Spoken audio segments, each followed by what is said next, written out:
Ready, members? Will the council meeting of July 7th please come to order? Recording has started. Okay. Will the council meeting of July 7th please come to order? All right, members, good morning, and hopefully this will be a very efficient and concise meeting, as usual. Okay, I just jinxed the meeting. All right, Madam Clerk. Oh, this morning, if you're inclined, of course you don't have to, the greeting is Namaste. Namaste is a Hindu term of endearment, in a sense that it literally means the divine within me bows to the same divine within you. Okay? Ms. Clerk. Chair, beginning with roll call. Mr. Sinensi, since you're our only remote member, if you could just let us know when we get to you if anyone except minors are present with you. Councilmember Pro Tempore Tasha Kama. Aloha kakahiaka, Chair, and namaste to everyone here. Vice Chair Yukile Sugimura. Good morning, everybody, and namaste, and looking forward to a very productive meeting. Councilmember Tamara Paulton. Aloha kakayaka kako. Councilmember Gabe Johnson. Aloha, good morning, Chair, council members, committee members. There's no testifiers at the Lanai District Office, and namaste. Councilmember Kiani Rollins Fernandez. Aloha kakahiaka kako. There are also no testifiers at the Molokai District Office. Mahalo. Councilmember Tom Cook. Namaste and aloha Friday all. Councilmember Nohelani Uuhajins. Aloha. Happy Aloha Friday, everyone. Namaste. Councilmember Shane Sinensi. There he is. Thank you. And Council Chair Alice Lee. Namaste. Chair, there are 9 members present. A quorum is present to conduct the business of the council. For the record, I am County Clerk Moana Ludi, and present with me from my office is Deputy County Clerk Rochelle Thompson. We also have Legislative Division staff Joyce Murashige and Del Yoshida. Our clerks, Lauren Saldana, is celebrating her birthday today, so she's in Las Vegas and will not be here with us, except in spirit. Joining the meeting from the Office of Council Services is Director Tracy Fujita and Deputy Director David Rotz. And from the Department of the Corporation Counsel is Corporation Counsel Victoria Takayesu. Opening remarks. I have the privilege of providing that this morning. Dear Lord, we come to you today asking for your guidance, wisdom, and support as we begin this meeting. Help us to engage in meaningful discussion, allow us to grow closer as a group, and nurture the bonds of community. We ask for peace here at home and throughout the world. Amen. Please join me with the Pledge of Allegiance. I pledge allegiance to the flag of the United States of America and to the republic for which it stands, one nation, under God, indivisible, with liberty and justice for all. Okay. May I now ask that everyone join, well, you did. Before we proceed with today's agenda, may I please request that everyone keep their microphones and muted unless it's your time to speak. Oral or written testimony will be accepted at the beginning of the meeting and prior to council's deliberation on each section of the agenda. Each testifier will be allowed to speak for up to 3 minutes on each item. Decorum shall be maintained at all times. Any person who behaves in a manner that disrupts, disturbs, or impedes the orderly conduct of any council meeting can, at the discretion of the presiding officer or a majority president of council members, be ejected or banned from council meetings, or if participating remotely, muted or dropped from the meeting.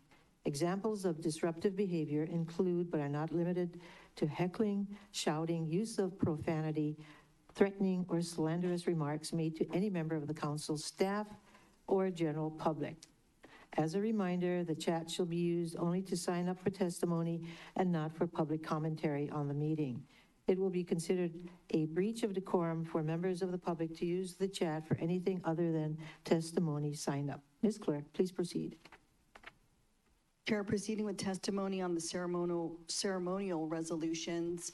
There is no one currently signed up to testify on the ceremonial resolutions. If there's anyone in chambers that is interested in testifying on the ceremonial resolutions, you can just stand up and let us know. If you're remote, please just unmute and let us know if you would like to testify. The countdown is 5, 4, 3, 2, 1. Chair, there is no one present to testify on the ceremonial resolutions. Members, are there any objections to closing public testimony? No And accepting objections. written testimony on ceremonial resolutions? No objection. So ordered. Ms. Clerk? Thank you, Chair.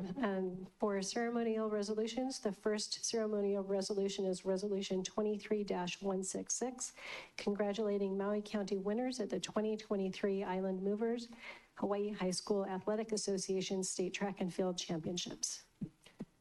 Member Uuhajens. Thank you, Chair. I move to adopt Resolution 23-166. Second. Moved by Councilmember Nohelani Uuhajens, seconded by Pro Tem Kama, to adopt Resolution 23-166. Discussion. Member Uuhajens. Thank you again. May I please ask the clerk to read the resolution in its entirety, please? Ms. Thank Clerk. you. Certainly, thank you. That's Resolution 23-166, congratulating Maui County winners at the 2023 Island Movers Hawaii High School Athletic Association State Track and Field Championships. Whereas student athletes representing 2 Maui County high schools captured 3 state championships at the 2023 Island Movers Hawaii High School Athletic Association State Track and Field Championships on May 5th and 6th at the War Memorial Stadium Complex in Wailuku, Hawaii. And whereas these Maui County student athletes, in front of a home crowd of family, friends, and teammates, continue the Maui County Interscholastic League's tradition of producing notable performances at the State Track and Field Championships. And whereas Kinkekalike High School sophomore Jalen Dykert was crowned a 2-time state championship, winning both the 100-meter dash in 12.13 seconds and the 200-meter dash in 25.24 seconds. And whereas Baldwin High School senior Joseph Randolph ended his high school track and field career by finishing first in the 200-meter dash with a winning time of 21.35 seconds, the second fastest time at any state meet.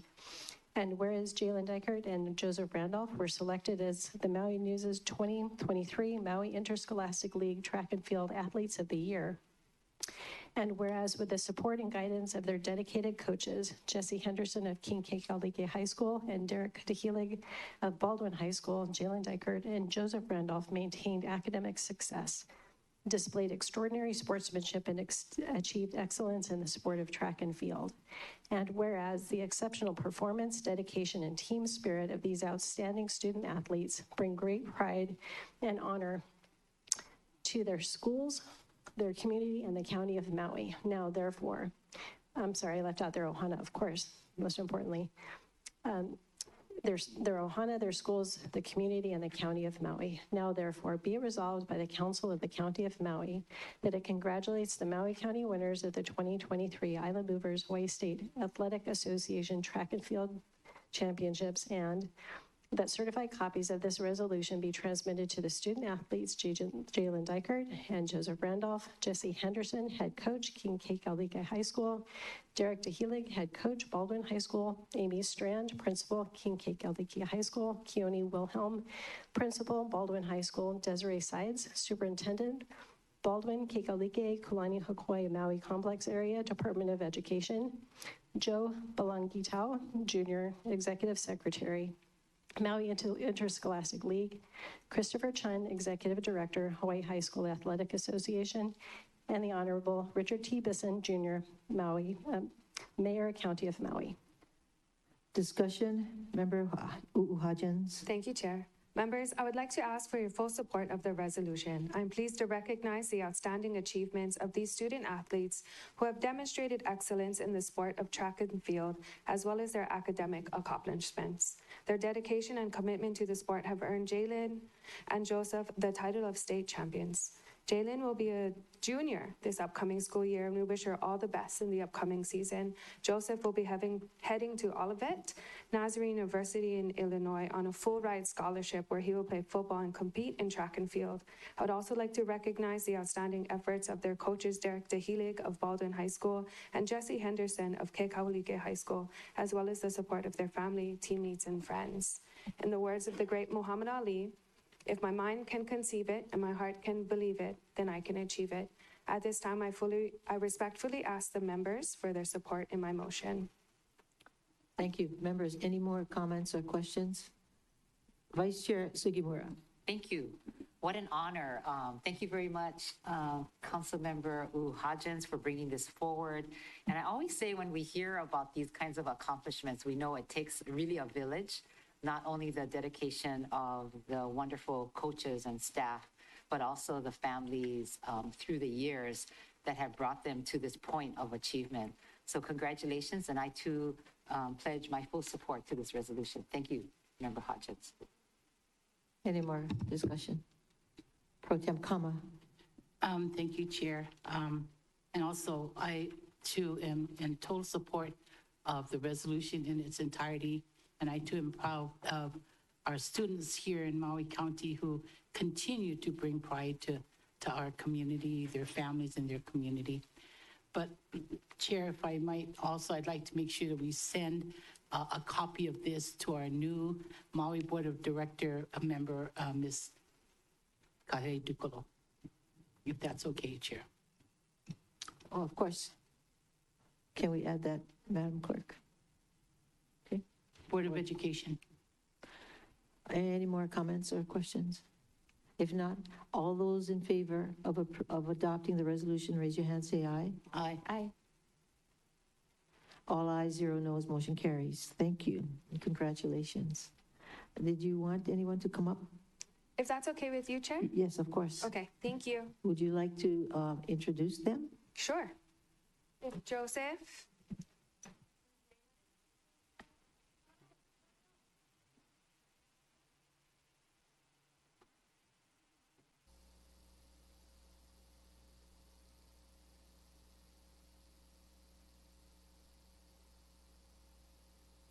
Yes, of course, please.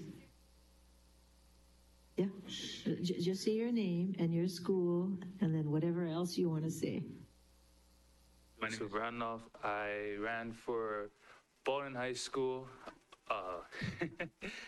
for 4 years. That went by really fast. So thank you very much, Coach Tilly, for just everything.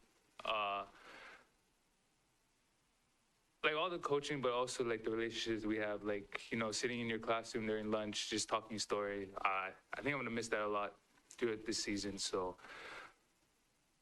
thank you for everything. Thank you to my family and, you know, my team. Yeah, that's all I can say. So thank you everybody for this. It means a lot. God bless. Thank you. And God bless you too.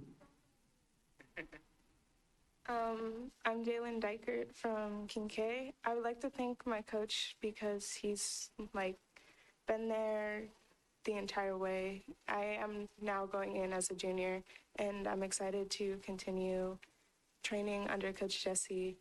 And he was always there. Like, I could go to his office during lunch whenever I needed to talk or like just hang out. He was the one that I could always go bully around, like at practice, because all of our practices were always fun because of what he chose to have us do. And it really shown, like, our girls have truly come farther than we did last year, thanks to new training and all the stuff that Coach Jesse has learned. Thank you. Member Hodgins? Hodgins. Mahalo, Chair. If we can take a moment so we can give Sure. them some lays and present them with their paperwork. Please do. Thank you.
Yeah.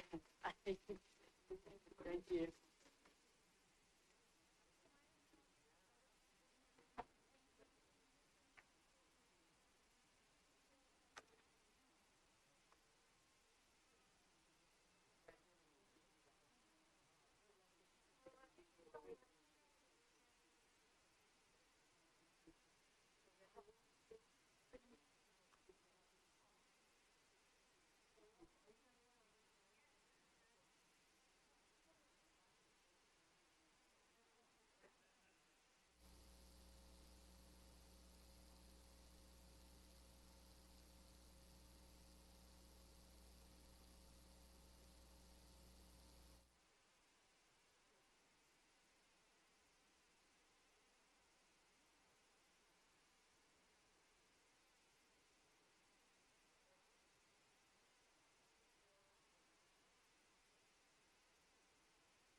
Madam Clerk?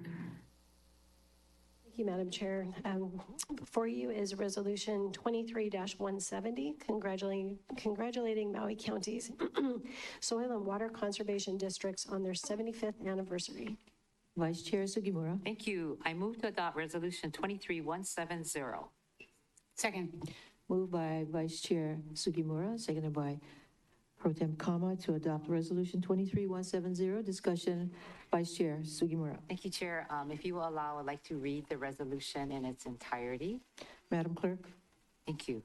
Congratulating Maui County Soil and Water Conservation. Sorry, I thought you meant her. Oh, You can be the Madam Clerk. too. okay, I'll be better. Moana, if you don't mind.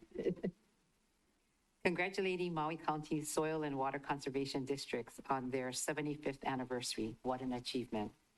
Whereas the concept of soil and water conservation districts grew out of the Dust Bowl era in the 1930s, and whereas the Standard State Soil Conservation Districts Law was created by President Franklin D. Roosevelt in 1937, and whereas soil and water conservation districts are legally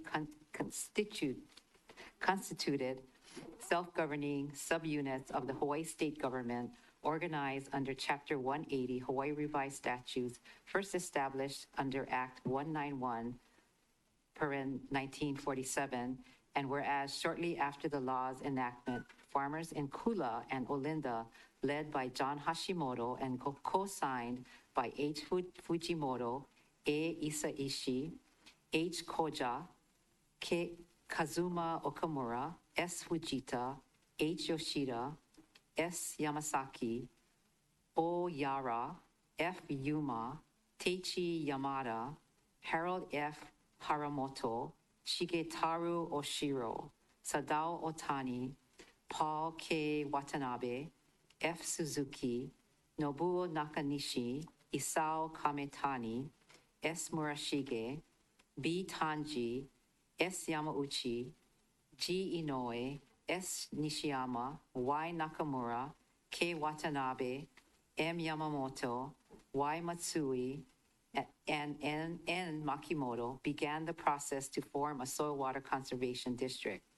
And whereas through these farmers' efforts, the first soil and water conservation district in Hawaii was formed in Olinda Kula on May 2nd, 1948, 75 years ago, and whereas other Maui County districts were organized in Molokai Lanai in 1948, Hana in 1953, West Maui in 1954, and Central Maui in 1957, and whereas soil water conservation districts were redesignated as soil and water conservation districts in 1971, and whereas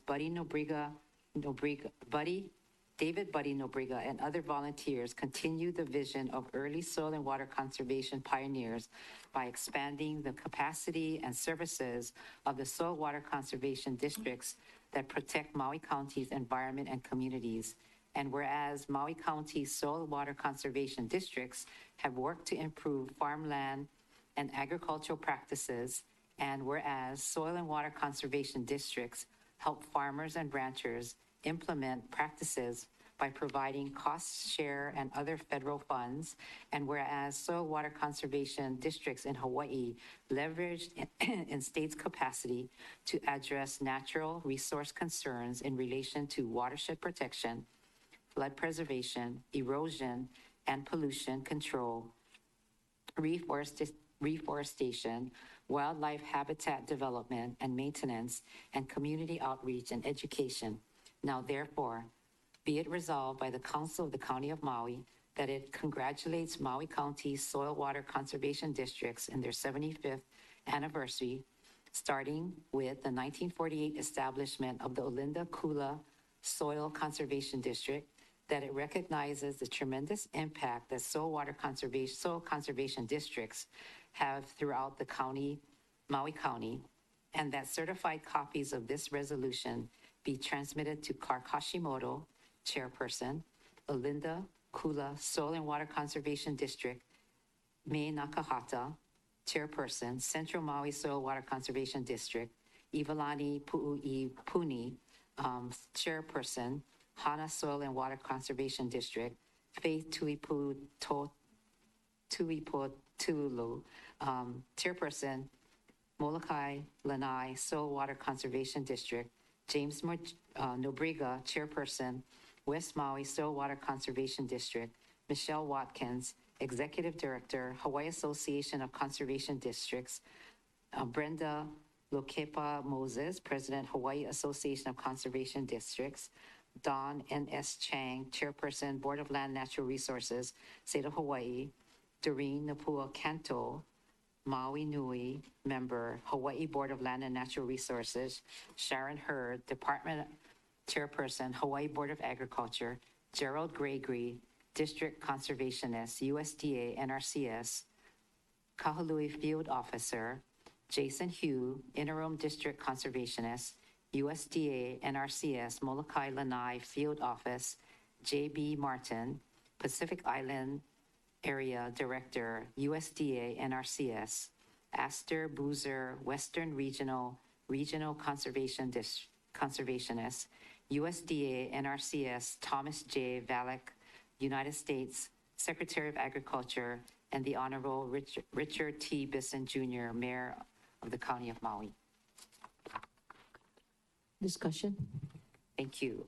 Thank you, everyone, for allowing us to honor the soil water conservation districts that were really started in amazingly 1948 and territorial days, and were put together by the names of those mentioned in the resolution.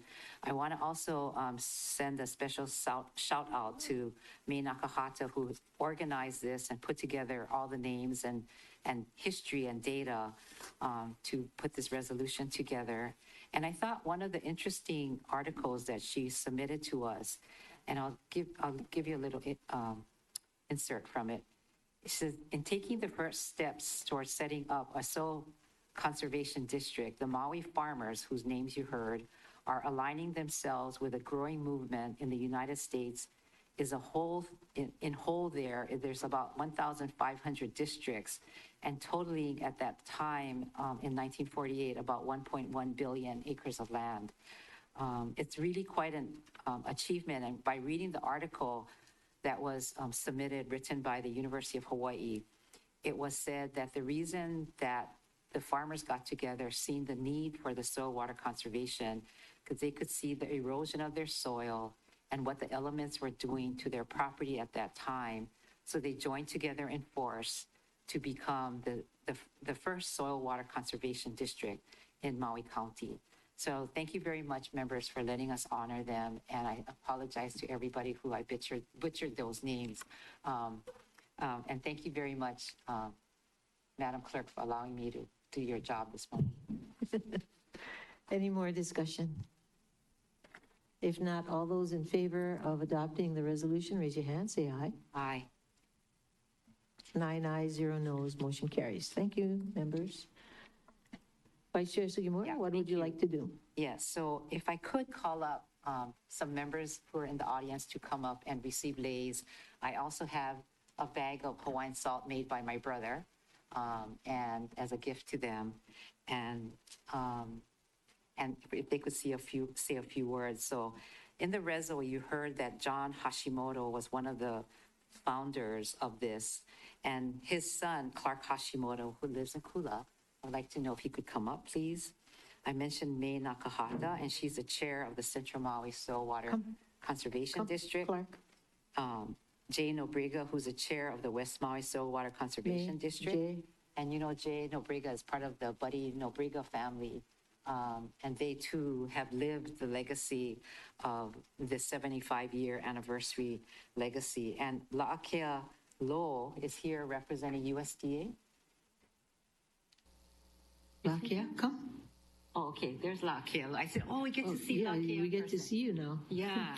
So you have leis on your desk. If you could present the leis to those. And if somebody could say a few words. Please feel free to say a few words. Clark, if you wanted, May. Jay. Aloha. Hi, my name's Clark Hashimoto. I'm the current chair of the Olinda Kula SWCD, and as mentioned, my dad was one of the pioneers to organize the Olinda Kula Soil and Water Conservation Districts, and that was done before I was born, so that's a long time ago. And I remember, you know, they were the ones that really improved our water, or helped to lobby to improve our water system, where we used to drink water out of Bull Durham faucets, you know, those Bull Durham bags. I remember that. Also, every household either had to have a reservoir or a tank, because there were a lot of droughts that over the years went through. So through their efforts, you know, everything got done. Right now, you know, we have a lot of the family farms are really closing up, because the siblings don't want to take over, because it's a really hard job. So in order for agriculture to continue, we need water, we need soil conservation and everything else to continue agriculture, which is so important here in Maui County. So with that, I say thank you very much for this honor, and aloha. Thank you very much.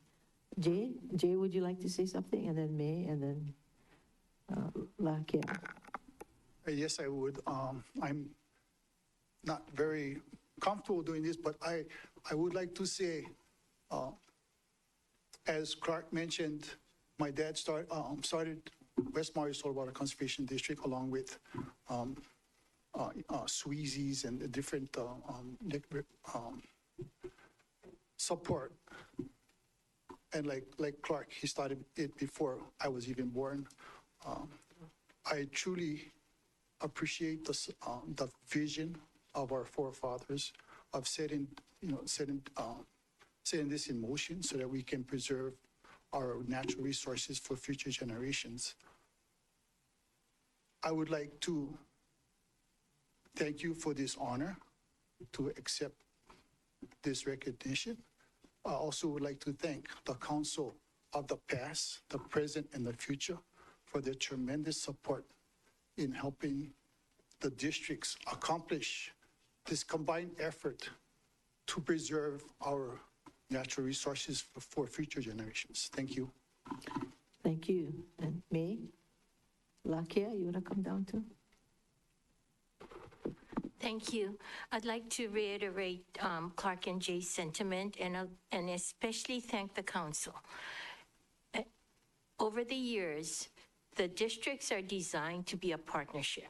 We don't do it alone. It's a very unique federal, state, county, and private cooperative agreement. So if any part does not do its role, we cannot do our job. So, you know, this celebration is you folks too. It's the council, because you folks made us be what we could be. And as we celebrate our 75th anniversary, we look forward to working with you people in the future to address Maui's resource concerns and to make great things happen just like our forefathers did. Thank you very much. Thank you, May Nakahata. So, Lakia, can you state your name for the record? Aloha mai o la ke alo ko inoa no makoa mai au. Just want to mahalo you folks, Member Sugimura, for recognizing the SWCD, Soil and Water Conservation Districts. You know, we know we can't agree on everything in these chambers, but I think one thing we can agree on is the importance of food security moving forward. And that our greatest asset in Hawaii is our natural environment. And so conserving that is extremely important. And so we do appreciate the support and we look forward to the next 75 years. Aloha. Thank you. Thank you. And congratulations, everyone. Do you want everybody to come up, please? Members?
Members, Madam Clerk, please resume. Thank you, Chair. At this time, individuals may sign up to testify on any of the items listed on the agenda today. If an individual is participating remotely, please sign up in the chat, and that link to that log is in the chat itself. And if you're connecting by phone, just be advised that you're automatically muted when you first come in, and that's to prevent disruption of the meeting. When you're called to testify, we will unmute you, and that'll be your opportunity to testify. Chair, at this time, the first person to testify is Roselle Bailey on CR 2357, to be followed by Junya Nakoa. Good morning, Rose. Good morning. Good morning to all of you. I should be more formal. No, than hey, can that. you help her with her mic? I Oh, got okay. it. Oh, you got it. I'm Hey, used to all talking right. on a mic.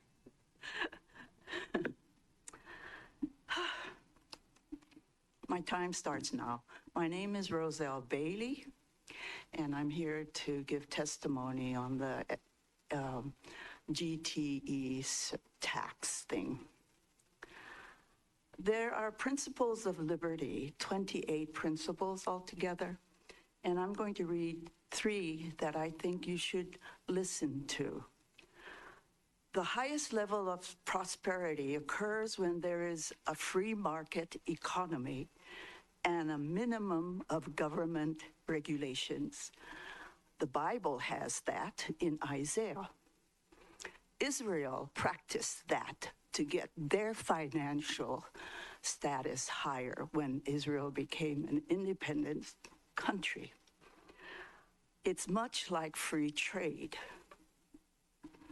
Life and liberty are secure only so long as the right of the property is secure. That says a lot. A free people cannot survive under a Republican constitution unless they remain virtuous and morally strong.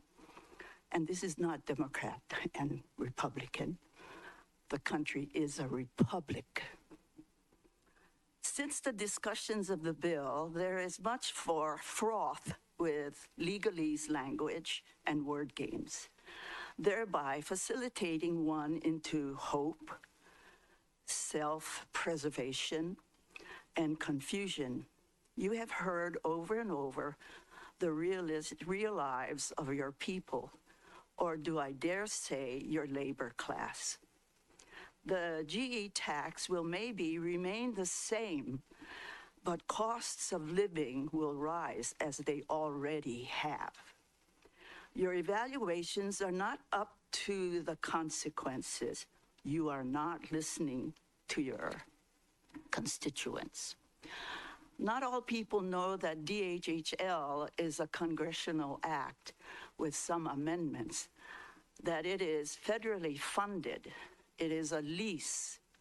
The Maui News on Thursday, June 1st, 2023, page A3 banner, working group to discuss DHHL's use of the legislated $600 million to make quick reduction of wait list. We have a mixture of federal and state funds and kuleana as well, likely to pass to the State Department of Hawaii Public Housing Authority.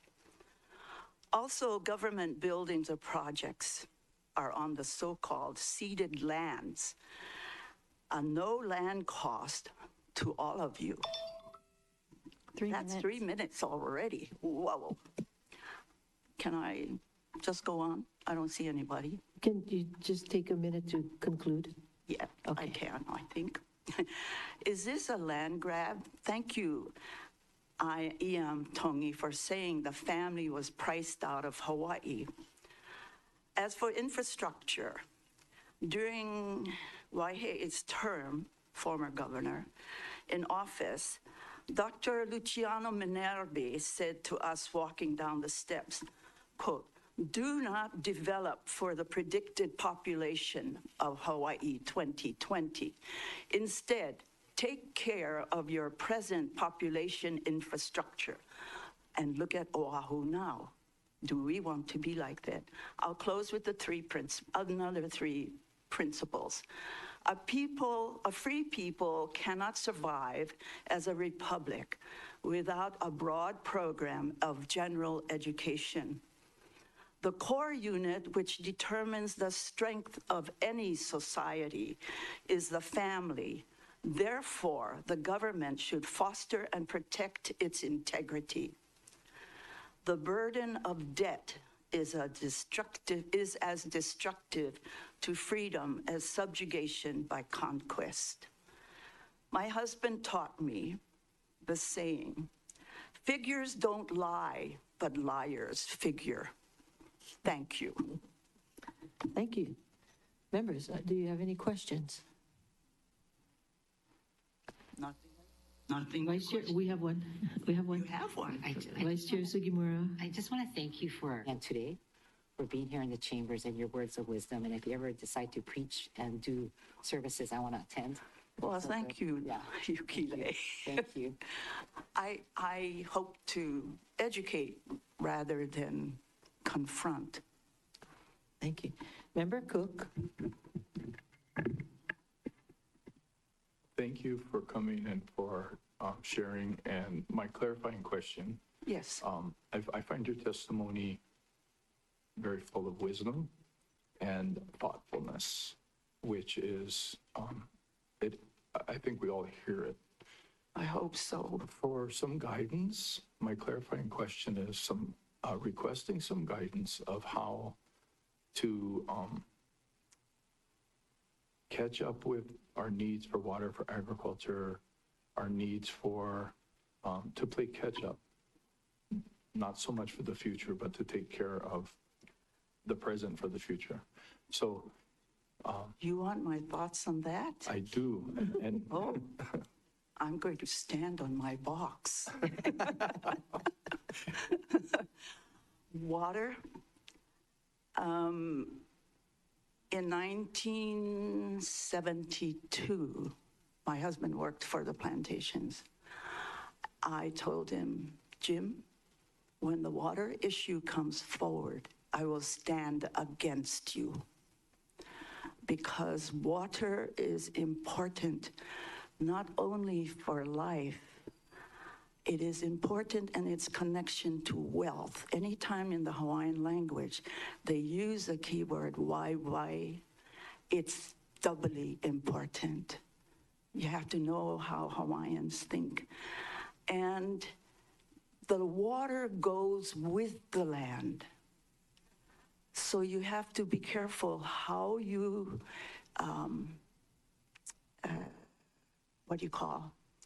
build.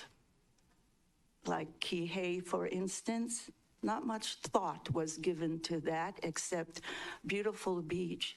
And nobody thought about the runoff from Mauka. If you go up Mauka, those gulches are deep, and you know that water's going to run off. And I know John Dewey said, have something to build a reservoir to keep the water. And I also know that the farmers up in Kula want water, and Kula's been developed a lot. Reservoirs can help divert some of this water because it is going to the land for farming, not for swimming pools, etc., in that way. So on your looking at development, watch where you put your developments, not at the bottom where the ridges and the water's going to run right straight through.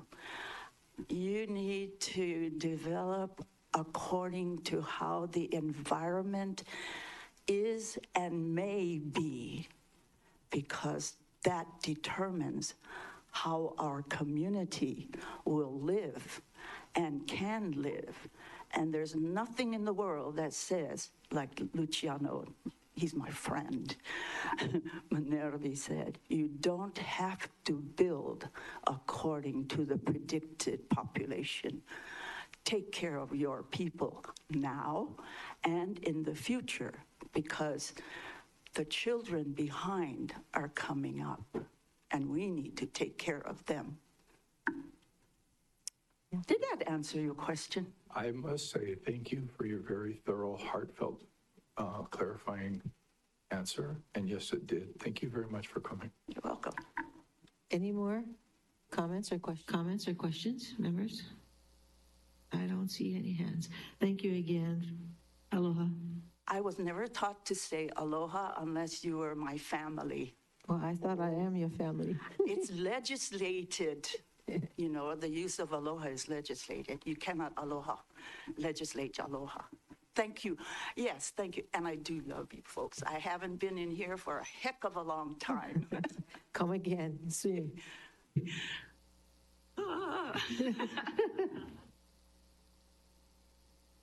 Okay, Madam Clerk. Chair, the next testifier is Junior Nakoa testifying on CR 2357, and currently he's the last testifier signed up. Hello, good morning. You can hear me? Yes. Yes, sir.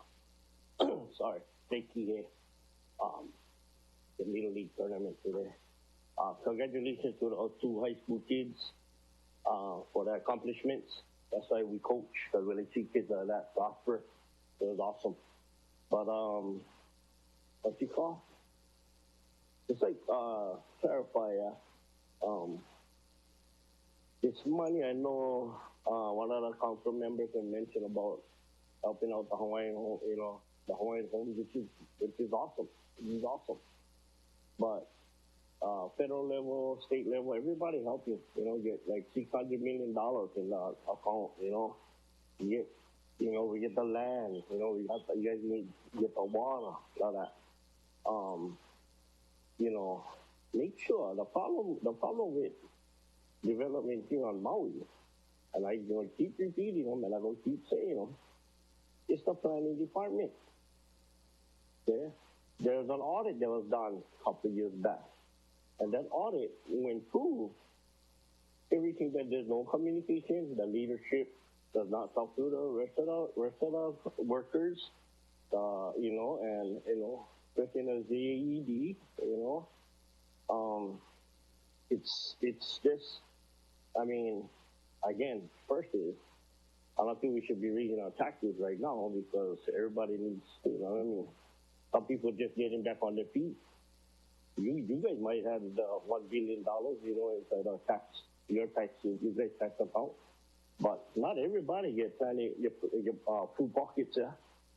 So if we're going to ask the people to raise their taxes, we'll make sure we get something accomplished, And I think we should have one big meeting about the planning department, because even the deputy director will tell me they get too much departments in the planning department. So maybe we got to figure out who will be in charge of what and who get lost and stuff, because it's flawed big time.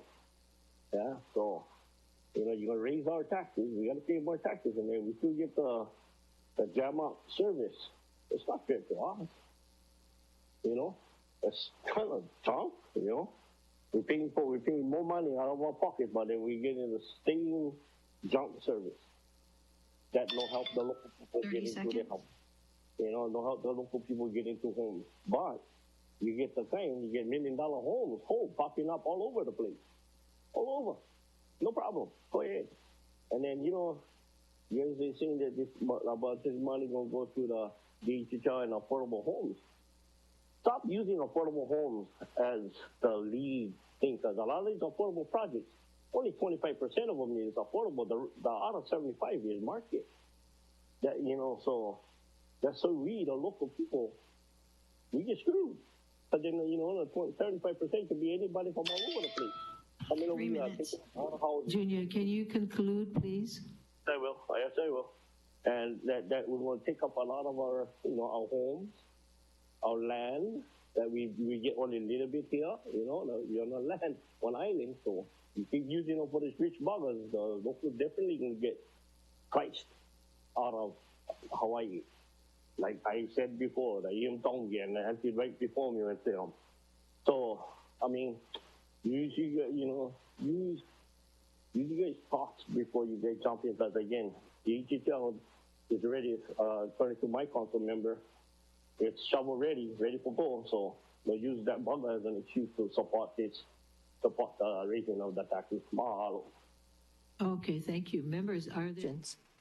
If not, thank you very much, Madam Clerk. Oh, we have another testifier. Chair, it looks like our Currently, last testifier is J.C. Law.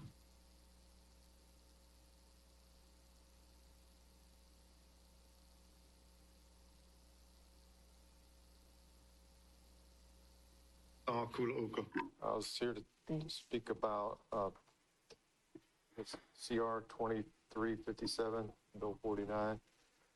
Hey, Shane, we love you, man. We love everybody here.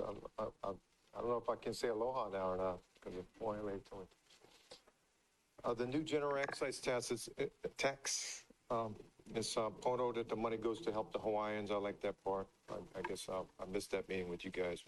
That was the thing that made a lot of you decide. I hope you was mostly against new taxes, but I read in the newspaper. And there's a word in the newspaper, the article that reported that. I'm going to have to try to get that straight with the reporter. But I spoke to Council Member Kama about what her quote was in the paper. The U.S. government is known for religious tolerance. So mahalo for tolerating me up on the soapbox. I like grumble about the tax-free status of land owned by churches. They claim all the rights and tax exemptions under law, but a lot of them don't meet the standards of highest and best use for the general public, especially in my village, Waiakoa. How much land is tax exempt under religious purposes in Maui County? I've asked that before. I guess I'm gonna have to. I actually went to the tax office and asked them, and they kind of gave me the runaround, so maybe I have to put it in writing for them. But on a positive note, on the Solutions for Houselessness, Healing Solutions for Houselessness Committee, Kahu John Tamosa, I apologize, John, if I didn't pronounce your name, Tomaso, is trying to form a group of faith-based religious leaders to help the poor Kanakas. I yield the remainder of my time to the Hawaiians. Thank you. Any questions? Thank you. Any questions, members? If not, thank you, JC. Ms. Clerk. Sure, there's no one else currently signed up to testify. If there is anyone who would like to testify, please unmute and make yourself known. Our countdown is 5, 4, 3, 2, 1. Chair, there is no one else that would like to testify at this time. Members, are there any objections to closing public testimony and accepting written testimony? No objections, Chair. So ordered. Ms. Clerk. Thank you, Madam Chair. Under Section H, minutes, none. I, action on the consent calendar, none. J, communications, none. So moving on to Section K, committee reports. Presently, there is no one to testify on committee reports, so we'll call last call for testimony on any of the committee reports. If you do wish to testify, please unmute now and go ahead. Counting down 5, 4, 3, 2, 1. Chair, there's no one else to testify. Members, are there any objections to closing public testimony and accepting written testimony on committee reports No in Section objections, K? No objections, so ordered. Ms. Clerk. Chair, from your Budget, Finance, and Economic Development Committee is Committee Report 23-57, recommending the following. First reading of Bill 49, CD1, 2023, instituting a general excise and use tax surcharge and establishing a general excise tax fund to serve as the exclusive depository of all funds received from the State Director of Taxation. Vice Chair Sugimura. Thank you very much. Sorry.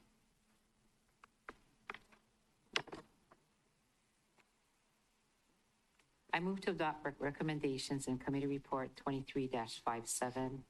Second. Moved by Vice Chair Sugimura, seconded by Pro Tem Kama, to approve the recommendations in Committee Report 23-57. Discussion. Vice Chair Sugimura. I move to substitute Bill 49, CD1, 2023 with the proposed FD1 version attached to the ASF1, which is being distributed by Joyce Morishige.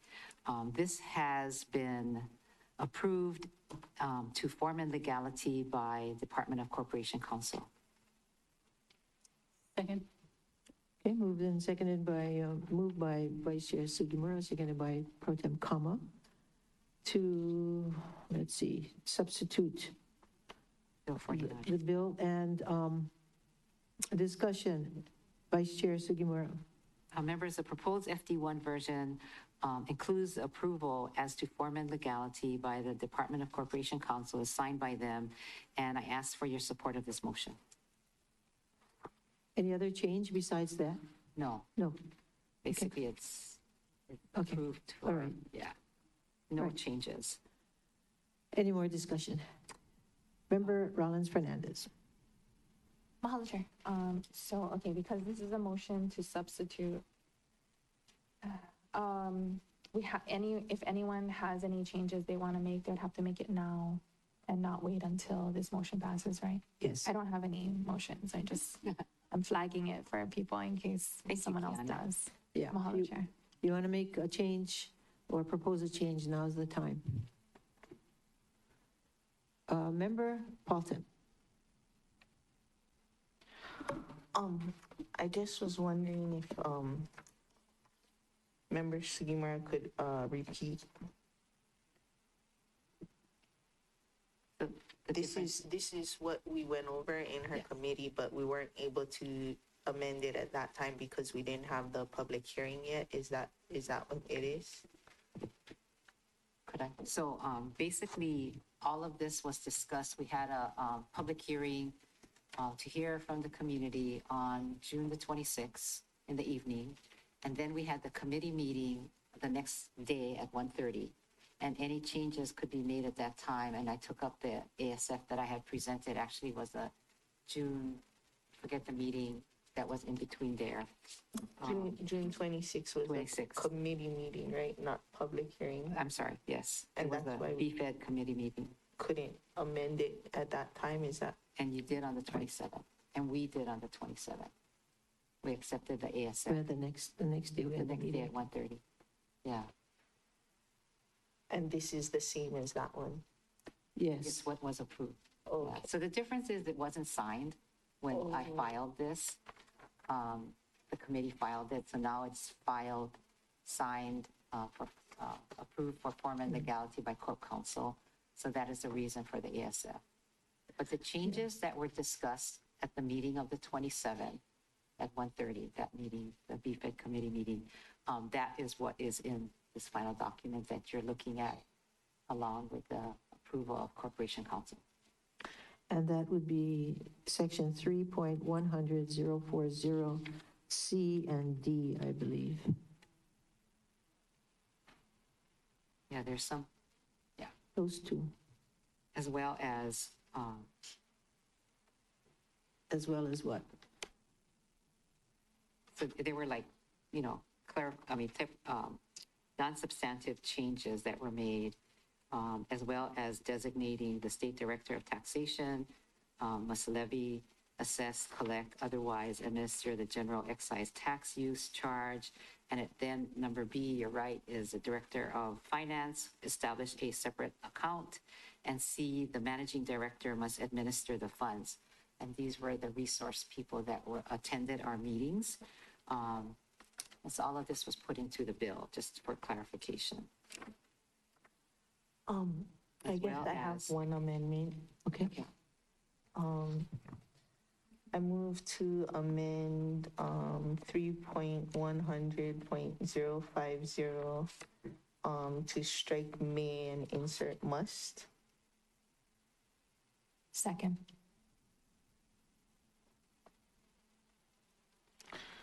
Okay, now I think we need comments from Corp Counsel.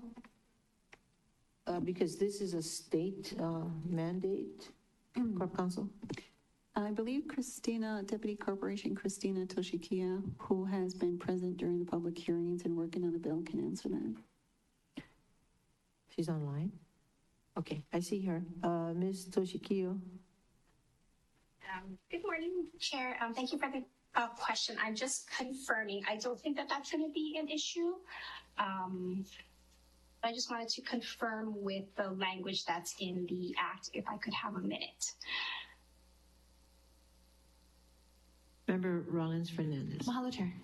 So we don't have to collect the taxes. We all know that. Like we're passing the legislation right now to be able to collect on the surcharge. We can stop it at any time. We don't even need to go until December 31st, 2030. We could stop the year before, we could stop next year. So this is not problematic. We can stop at any time. So this amendment to change must to, from may to must just does that. We're just saying we're committing to ending this surcharge on December 31st, 2030, which so the general excise tax and use the general excise and use tax surcharge must not extend beyond December 31st, 2030. And I think Member Paulton would probably like to strike that last part too, unless authorized by state law, and that would fully commit us to ending the surcharge on December 31st, 2030. Unless we change the legislation, unless we change the law, which we have, full authorization to do as long as state law changes. Well, my difficulty is with making a decision for a future council. And Member Cook, yeah. Like I was saying, if we could end it next year and we could start it again after. Yeah. So future councils could change it how they want to. So You're they could right. undo what we are doing now. I fully understand what you're saying and appreciate what you're saying, but the other point of view, which I have, is we're actually lucky to have this opportunity from the state because they're just giving us one final chance. The opportunity that was given to the other counties, which they took full advantage of and have made millions of dollars, Maui County has not had that opportunity. So they gave it to us after we practically begged them. And so it just, for me, it just sent a message to them that, okay, you gave us this opportunity, but we've decided right now that it must not extend beyond December 31, 2030. So it's just the way I feel about how hard it took to get us here. That's all. And I'm perfectly happy to go along with the majority. Member Cook. Thank you, Chair. I have a friendly amendment, my first. I'm supportive of this, and I'll tell you why, but I'd like... Okay, we have to act on Member Paulton's amendment first. So the discussion is on her amendment.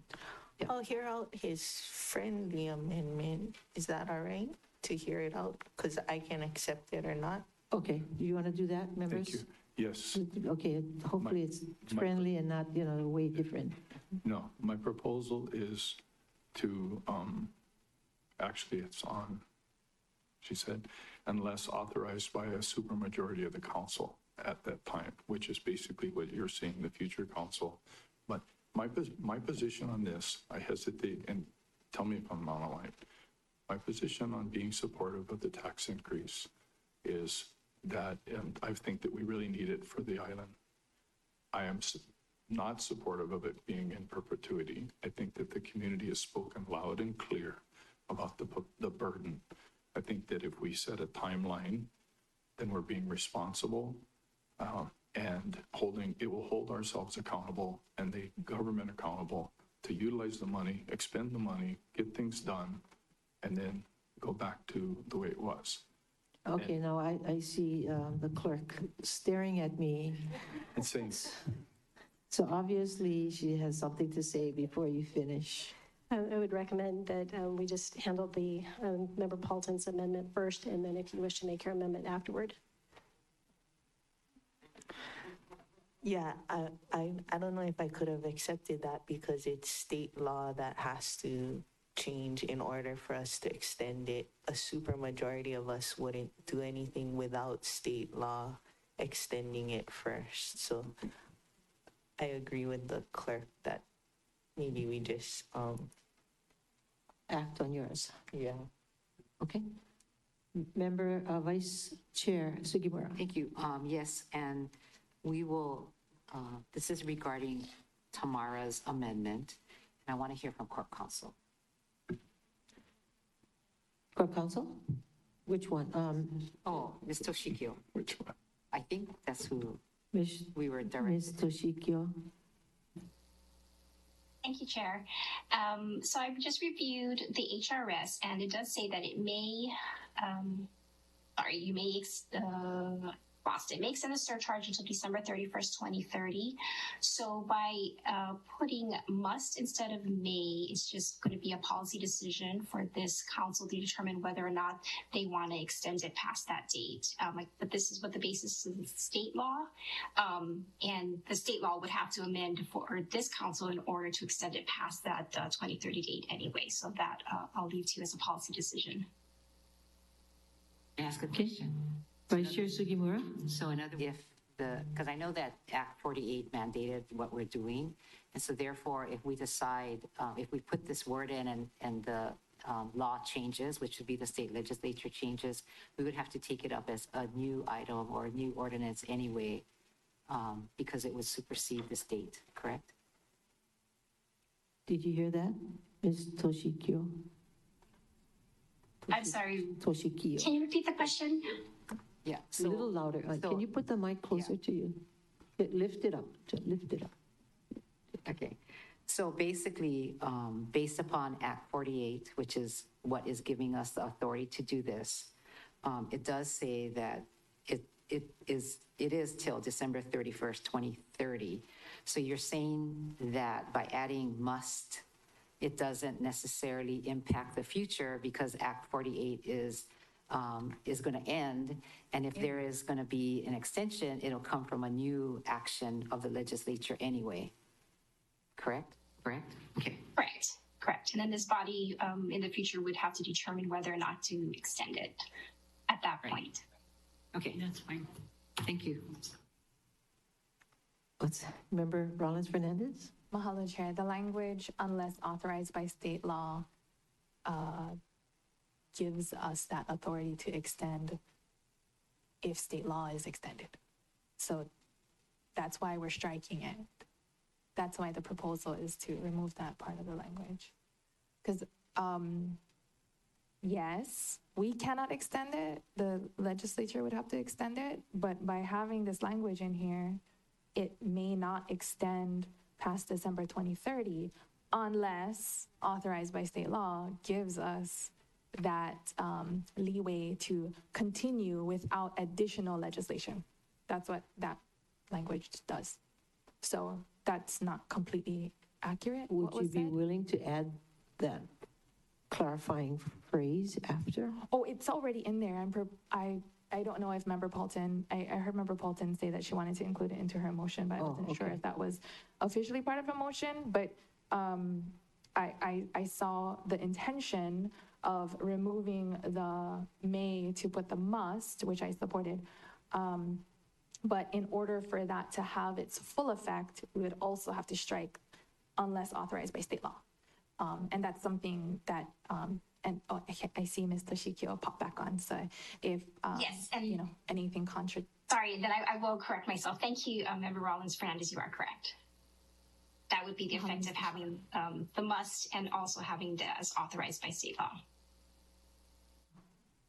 Mahalo, Chair, and I respect your position on this. You worked really hard to get this passed, and very grateful for the work that you did to get this through. Thank you, but I also understand your point of view. So where are we? Member Paulton?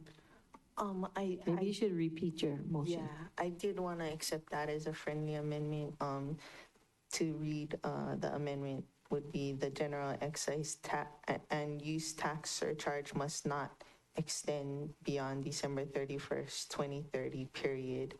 And then if the state law extends it, we would then go through another ordinance. It wouldn't just automatically enact, and people can testify again if it occurs. Okay, everybody understand the motion? Okay, it's not only changing may to must, but also deleting unless authorized by state law. Okay, that's part of the motion. Any further discussion? Member Paulton. Just that, when people ask about this and we say that it's till 2030, this will make the things that we say true. And if the state does extend it, it will give people another opportunity to weigh in on how this current change, if passed, has affected them, and how going forward, at least give folks a chance to weigh in again. Okay. I'll just say finally that we did a lot of research in preparing our advocacy for the surcharge, and we checked with all the counties, and the counties said they did receive some complaints prior to the passage of their individual ordinances to accept the surcharge. But after it was passed, not a whisper from anybody. So, if you use the money for what it's intended, I think the public will accept it. But let's vote now and on the amendment proposed by Member Paulton. Right? Should I do roll call? Roll call. Okay. Councilmember Pro Tempore Tasha Kama, Yes. Vice Chair Sugimura, Yes. Councilmember Paulton, Aye. Councilmember Johnson, Aye. Councilmember Rollins Fernandez, Aye. Councilmember Cook, Aye. Councilmember Hodgins, Yes. Councilmember Sinensi, Aye. Chair Lee. No. Chair, there are 8 ayes, 1 no. Motion passes.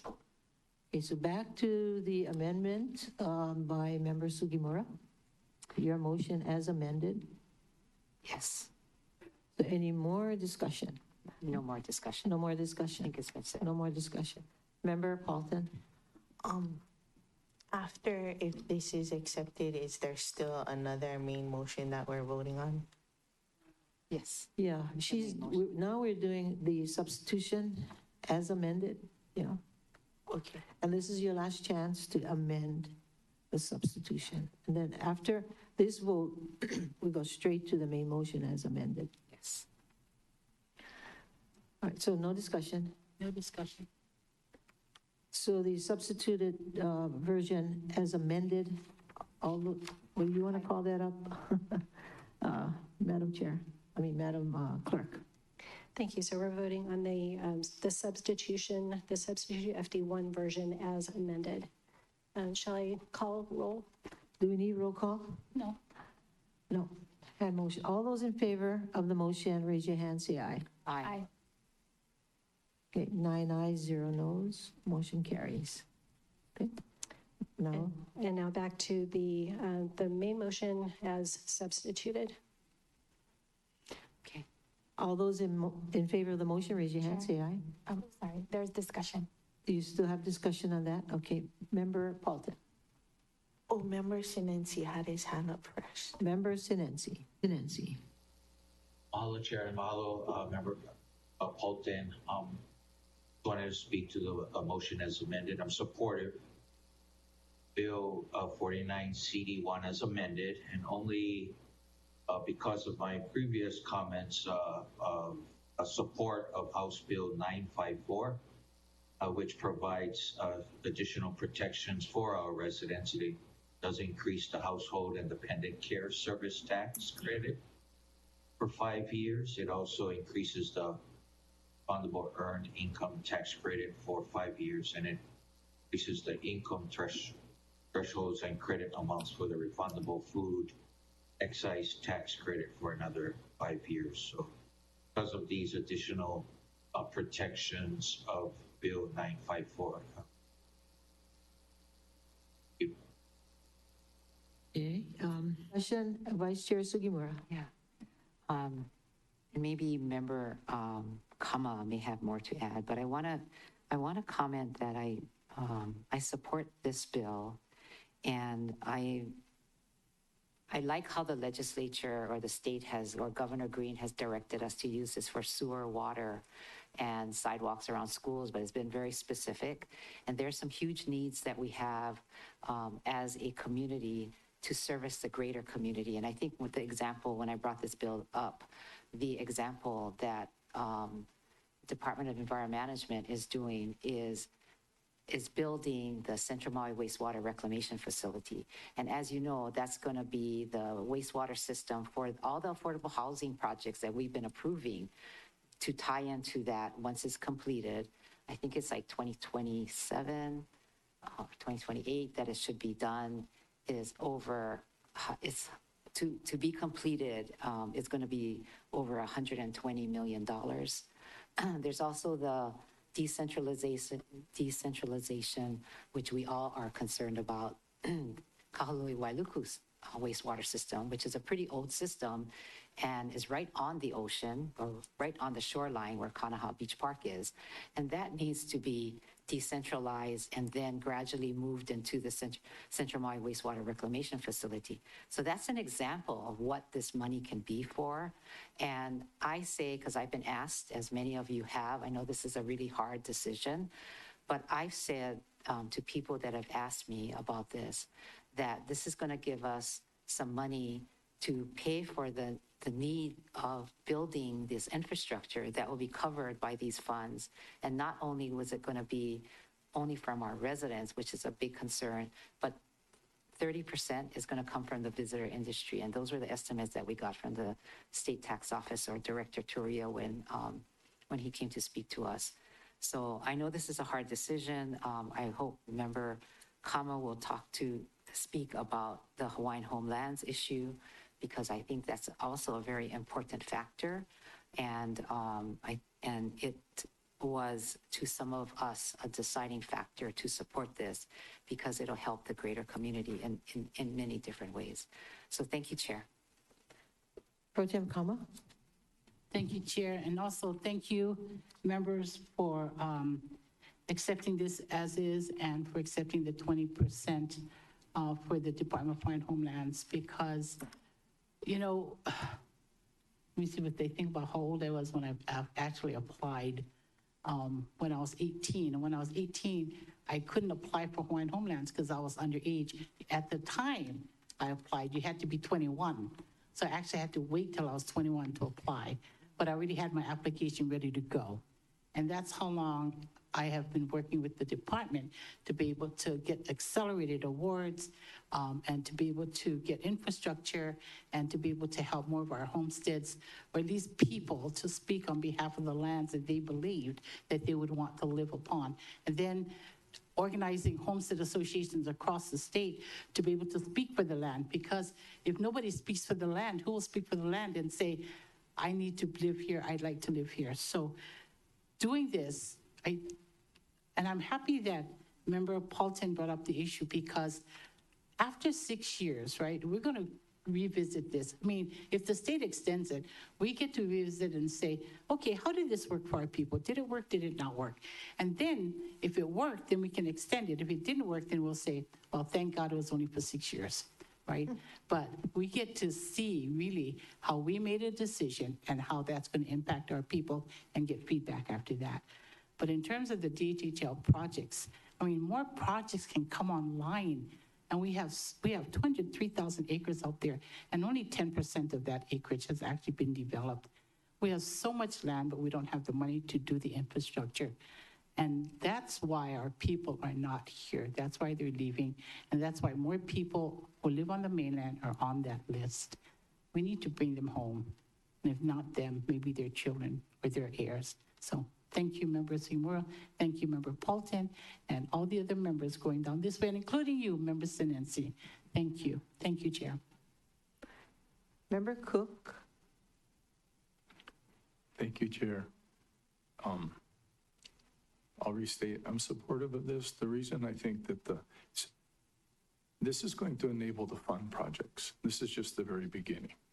All of us members, representatives from the various districts, I'm encouraging that it's our responsibility, and it's going to be needed for us to be very engaged in the proposed projects to enable them to be environmentally, culturally, appropriately billed.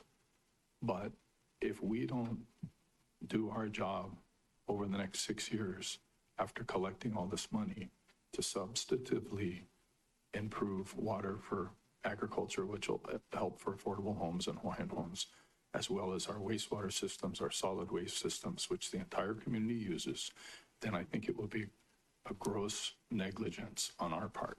So I'm just emphasizing the 6-year period. We're going to collect this money. The departments are going to design projects. The community's going to weigh in. And I'm hopeful that we collectively can work together to appropriate the money when the administration requests it, hold them accountable for timelines so that we can prudently use this money on the public's behalf. Thank you. Member Johnson. Thank you, Chair. Another sleepless night on this one. The word pairing that I have is, okay, infrastructure, right? So the word that always comes before that I hear is crumbling infrastructure. That's what our community struggles with. That's what this whole nation struggles with, is crumbling infrastructure.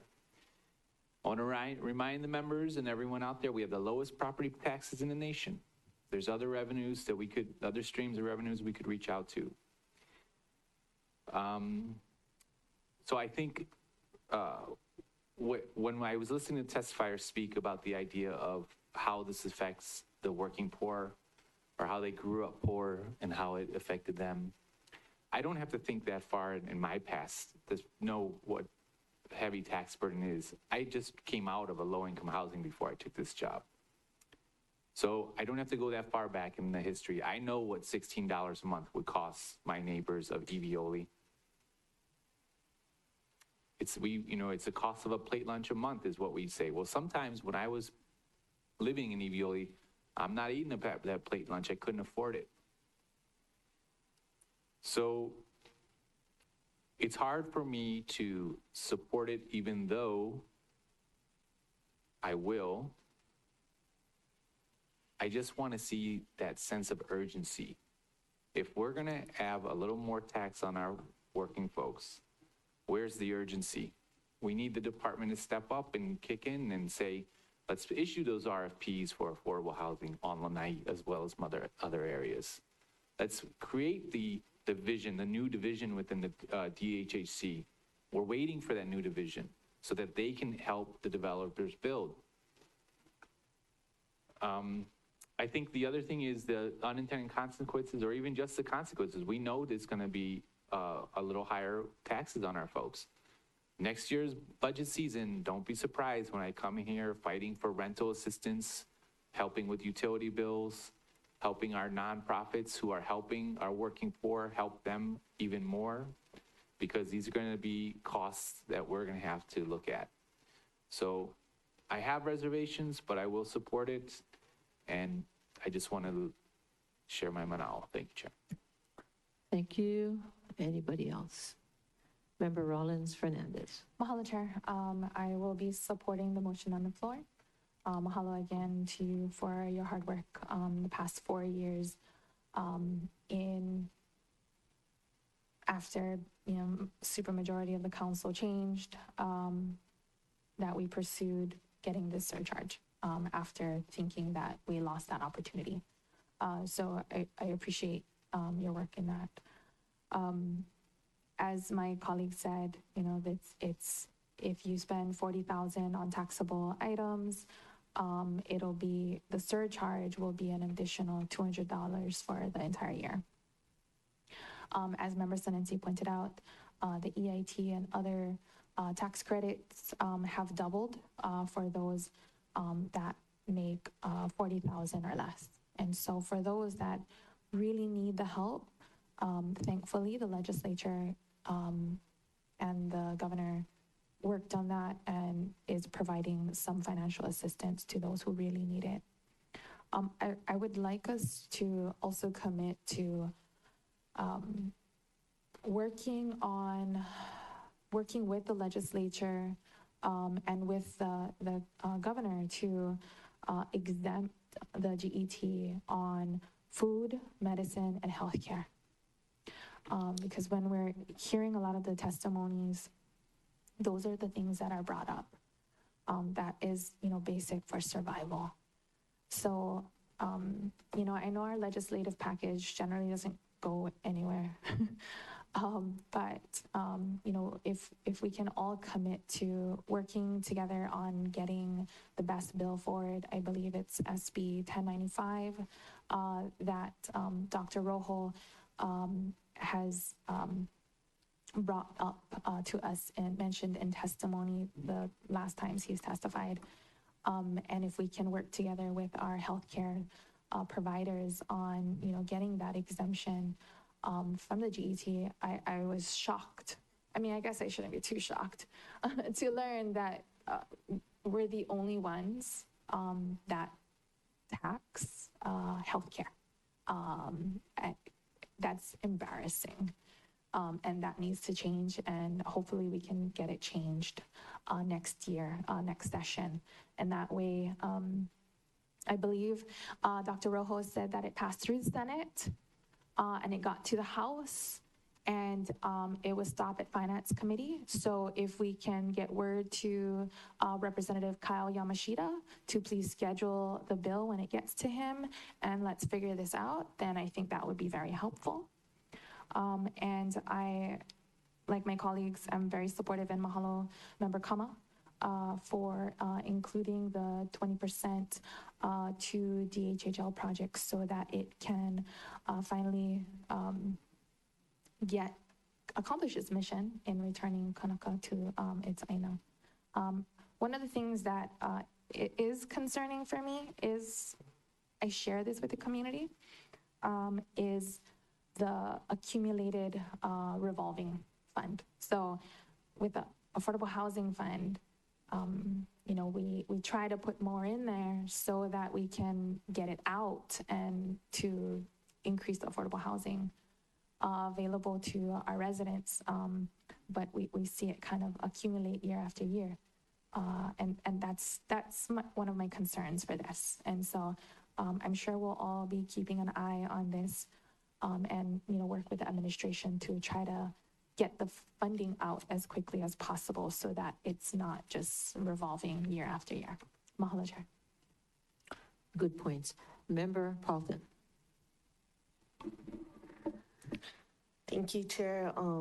Even with the DHHL amendment, which was kind of a game changer and moved me more to the right,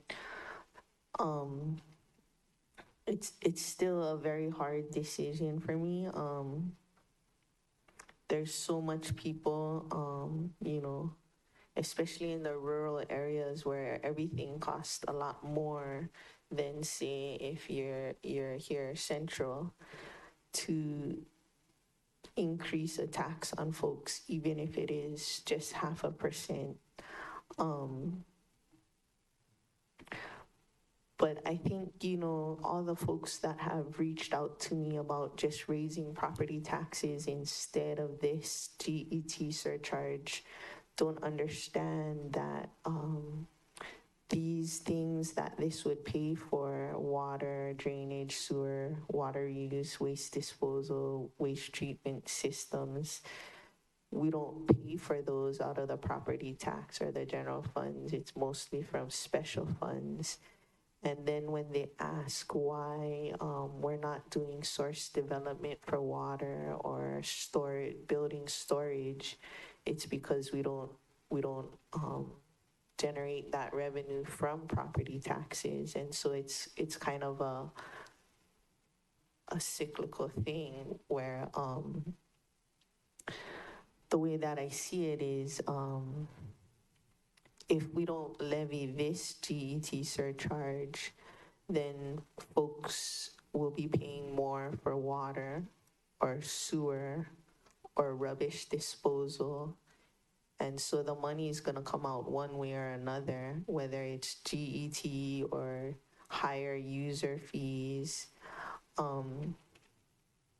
And this way, that cost is spread amongst our visitors to a greater extent than just strictly the users. The part that has me a bit concerned in 3.100.040, and I know we can't amend it, that the surcharge revenues used for housing infrastructure costs must not be passed on to the developer of a housing project. And so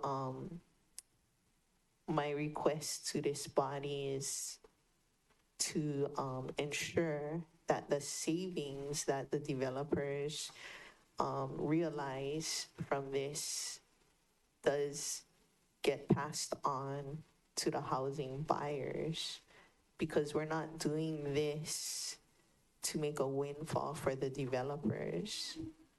For me, I'm doing it to bring down the housing costs, to build up our infrastructure, and thank you to Member Sugimura for mentioning the Kahului wastewater treatment facility.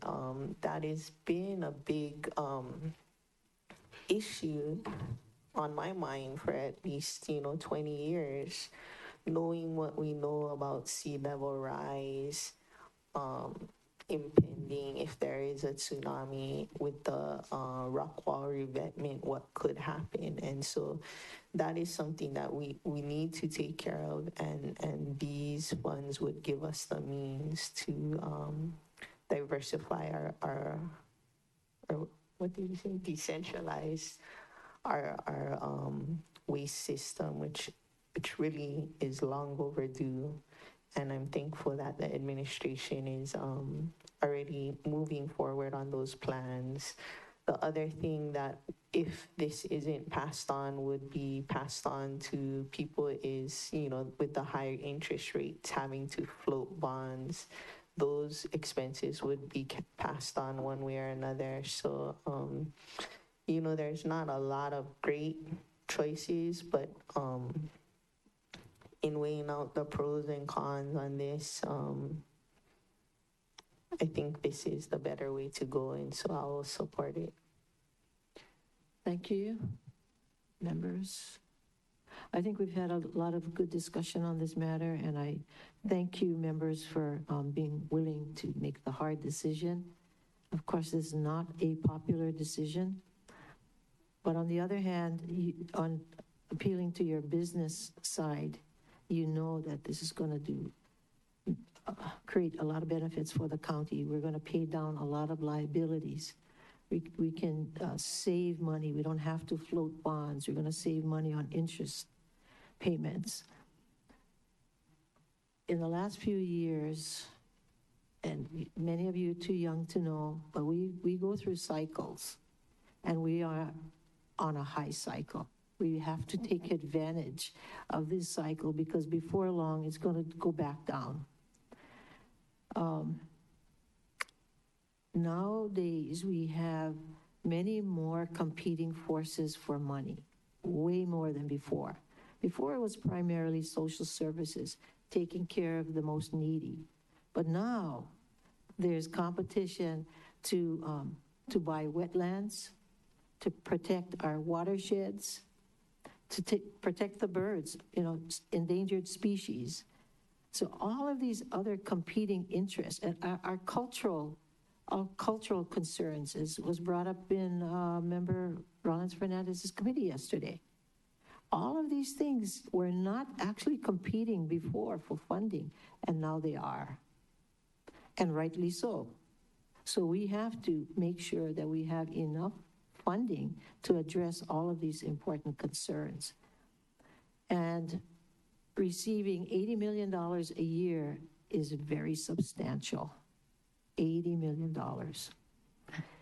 So, and with that money, we could probably use some of it to offset some of the burden put on those who can't afford it. Whether it's, lessening the burden on those renting, increasing rental assistance programs, further discounts or exemptions for those in affordable homes. There are many ways we can help those folks who may feel the pinch of this surcharge. But I thank you again for this hard discussion and for making the hard decision. All those in favor of the motion, please raise your hand and say aye. 9 ayes, 0 noes. Motion carries. Thank you, members. Madam Clerk. Thank you, Chair. From your Disaster Resilience, International Affairs and Planning Committee is Committee Report 23-58, recommending first reading of Bill 169 CD1 2022 to amend Chapter 9.28 Maui County Code to update regulations on air guns and incorporate regulations on replica guns similar to those for firearms. Member Paulton. Thank you. I move to adopt the recommendation in Committee Report 23-58. Second. Moved by Member Paulton, seconded by Member Johnson to approve the recommendations in 23-58. Discussion, Member Paulton. Thank you, Chair. Your Disaster Resilience, International Affairs and Planning Committee met on June 21st, 2023 and discussed Bill 169, 2022.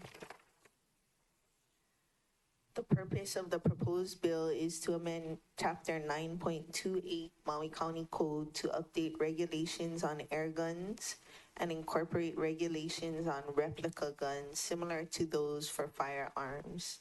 Representatives from the Department of Police explained the dangers posed by air guns, which can inflict serious or fatal injuries. The department has observed an increase in the use of air and replica guns to commit felony crimes like robberies and narcotics trafficking. They added that police officers, especially those responding to a high-risk call, cannot easily differentiate between a real firearm and an air or replica gun. Your committee notes that Bill 169 would not affect sporting activities such as air riflery, paintball, or legal hunting. Your committee amended Bill 169's effective date to November 1st, 2023 to allow the time for the department to educate the public about changes to the law. Your committee voted 5-0 to recommend passage of Bill 169 CD1 2022 on first reading. Myself, members Cook, Rollins, Fernandez, Sinensi, and Sugimura voted aye.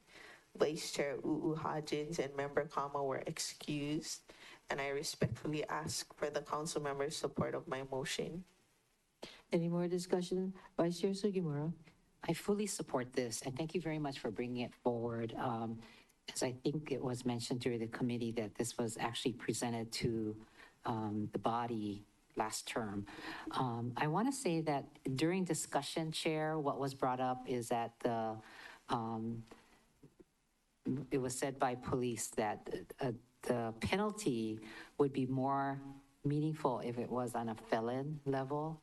And I think that's pretty a severe level. I wish that Corp Counsel would look at it. And I think what was shared with me was that if you're in trouble and a felon, you don't care if you have to pay $500, which I think is a penalty. But that doesn't make sense. But what was shared by Lieutenant Nakamura is that when they get arrested, they say, oh, good, it's not a felon. Because then they would have to go back in jail or, go and be further penalized. So I hope we can look at that further. I did reach out to Andrew Martin, and he's looking into it in terms of, if it can or cannot. But I'm gonna open up a PAF just to explore it. Corp Counsel, if we can, and maybe it's something that we absolutely cannot, but it will certainly give the teeth that Member Paulton's bill needs in order to make a difference. Thank you. Member Paulton. Oh, thank you, Chair. I just wanted to also add, we did reach out to Andrew Martin to see if it would be stacked or concurrent if there were multiple air guns, and he said it's at the discretion of the prosecutor's office to say whether or not they want to stack the charges or have them be concurrent. He also said that the county does not have the authority to go higher than a misdemeanor to a felony as consequences. I did want to share with the members that our HSAC executive director, myself, and the lobbyist are working on a HSAC proposal because we at the county level cannot prevent felons from purchasing an air gun or a replica gun. We're gonna pursue it as a HSAC legislative package possibly, and at that level we can also see if they want to make it be a felony instead of just a misdemeanor. I shared with them the presentation, Mr. Okudara, our lobbyist, the presentation and the legislation that we have. And rather than work with our attorneys on legislation for the HSAC package, Mr. Okudara wanted to work on crafting the legislation for the HSAC package. So that's one thing we're working on the side, just for the members' information. Good. Any more discussion? If not, all those in favor of the motion, raise your hand, say aye. Aye. 9 ayes, 0 noes, motion carries. Ms. Clerk? Thank you. Chair, from your Government Relations, Ethics, and Transparency Committee is Committee Report 23-59, recommending adoption of Resolution 23151, approving the appointment of Melissa Ann Tumbleson to the Real Property Tax Review Board for a term expiring March 31st, 2028. Member Hodgins. Thank you, Chair. May I please ask the clerk to also call up CRs 23-60 through CR 23-63, please? Any objections, members? Ms. Clerk? CR 23-60, recommending adoption of Resolution 23-152, approving the appointment of Jessica Charlotte Kraus to the Affirmative Action Advisory Council for a term expiring March 31st, 2028. CR 23-61, recommending adoption of Resolution 23-154, approving the appointment of Victor G. Lessa Jr. to the Maui County Commission on Persons with Disabilities for a term expiring March 31st, 2027. CR 23-62, recommending adoption of Resolution 23-155, approving the appointment of Catherine Momi Medeiros to the Commission on Youth, Children, and Youth for a term expiring March 31st, 2026. And Committee Report 23-63, recommending adoption of Resolution 23-158, CD1, disapproving the appointment of Ronald Kanalua Ciliato to the Maui County Commission on Persons with Disabilities. Member Hodgins. Thank you, Chair. I move to adopt the recommendations in CRs 23-59 through 23-63. Moved by Member Hodgins, seconded by Vice Chair Sugimura, to adopt the recommendations in 2359 through 2363. Discussion. Thank you. Your great committee met on June 20, 2023 to discuss these nominations. Your committee received completed application forms for the nominees and received further information from the mayor's representative on why the selections were made. Your committee also interviewed most of the nominees. As a reminder, the disapproval of Mr. Ciliato to the Maui County Commission of Persons with Disabilities is a procedural matter due to his withdrawal from consideration. Your committee expressed support of the remaining nominees and recommend they be approved. Your committee voted 8-0 to recommend the adoption of Resolution 23-151, 23-152, 23-154, 23-155, and 23-158 CD1. And at this time, I ask for the members' full support of my motion. Any more discussion? All those in favor of the motion, raise your hand, say aye. Aye. 9 ayes, 0 noes, motion carries. Ms. Clerk? Chair, before you is Committee Report 23-64, recommending adoption of Resolution 23-159, CD1, disapproving the appointment of Cynthia Jo Van Cleef to the Commission on Children and Youth. Member Hodgins. Thank you, Chair. I move to adopt the recommendation in CR 23-64. Second. Okay. Moved by Member Hodgins, seconded by Member Paulton, to adopt the resolution in CR 23-64. Discussion. Member Hodgins. Thank you, Chair. Your great committee met on June 20th, 2023 to discuss the nomination of Cynthia Jo Van Cleef to the Commission of Children and Youth. Your committee reviewed Ms. Van Cleef's application and received further information from the mayor's representative. Your committee expressed concern that there would be 3 representatives from the Wailuku on the board and no one representing East Maui, Upcountry, or Molokai if Ms. Van Cleef's nomination was approved. Your committee thanked Ms. Van Cleef for her willingness to serve, but voted 6-2 to recommend her nomination be disapproved. At this time, I ask for the members' support of my nomination. Any more discussion? If not, all those in favor of the motion, raise your hand, say aye.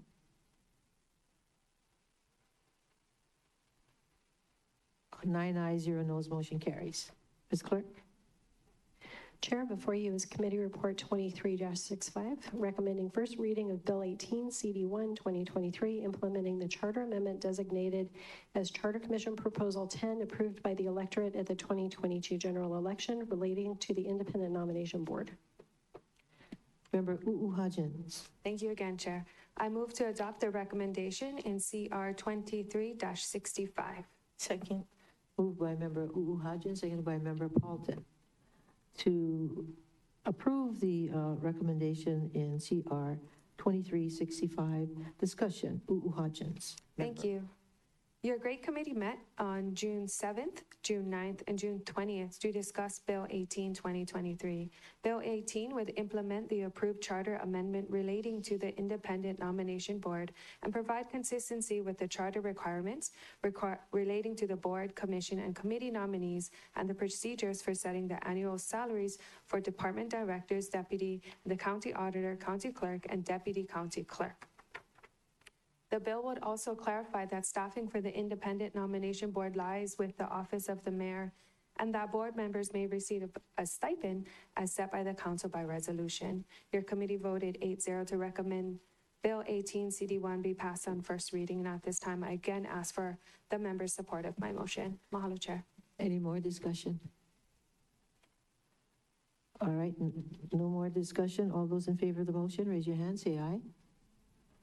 Okay, 9 ayes, 0 noes, motion carries. Members, I'm going to start resolutions and then take a break, okay? Unless you don't want to take a break. You want to take a break, okay. Ms. Clerk?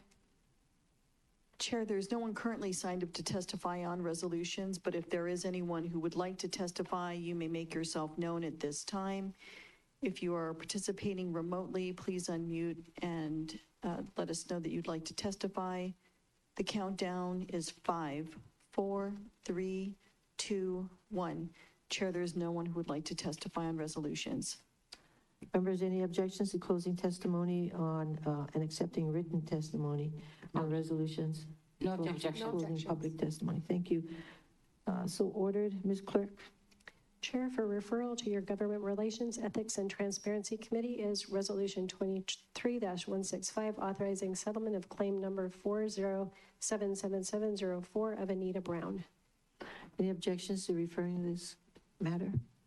No, so ordered. Okay, at this time, we'll take a 10-minute break, back at 10:59, so make it 11 o'clock. Okay? Meeting in recess.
Will the council meeting of July 7th, 2023? Recording has started. You always do that to me. Will the council meeting of July 7th, 2023 please reconvene?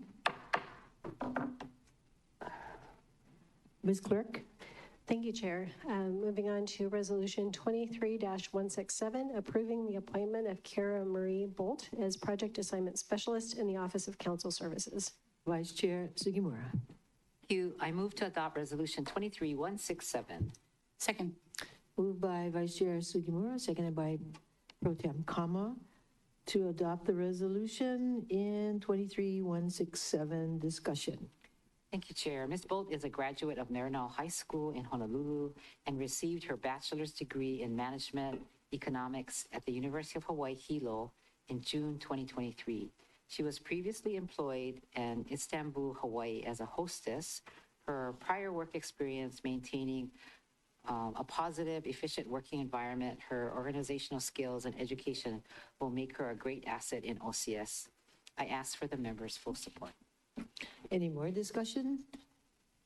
Members, all those in favor of the motion, raise your hand, say aye. Aye.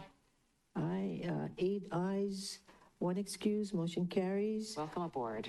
Members, do you have any objections to moving Resolution 23-168 to the end of the calendar? No objections. Okay, the request was made because the resource folks for this item are not available at the moment. Okay. All right, so moving on to 23-169, Ms. Clerk. Thank you, Chair. Before you is Resolution 23-169, approving the Hawaii State Association of Counties Executive Committee's nominations to the National Association of Counties and Western Interstate Regional Board of Directors for fiscal year 2024. Member Paulton. Thank you, Chair. I move to adopt Resolution 23-169. Second. Moved by Member Paulton, seconded by Pro Tem Kama to adopt Resolution 23-169. Discussion, Member Paulton. Thank you, Chair.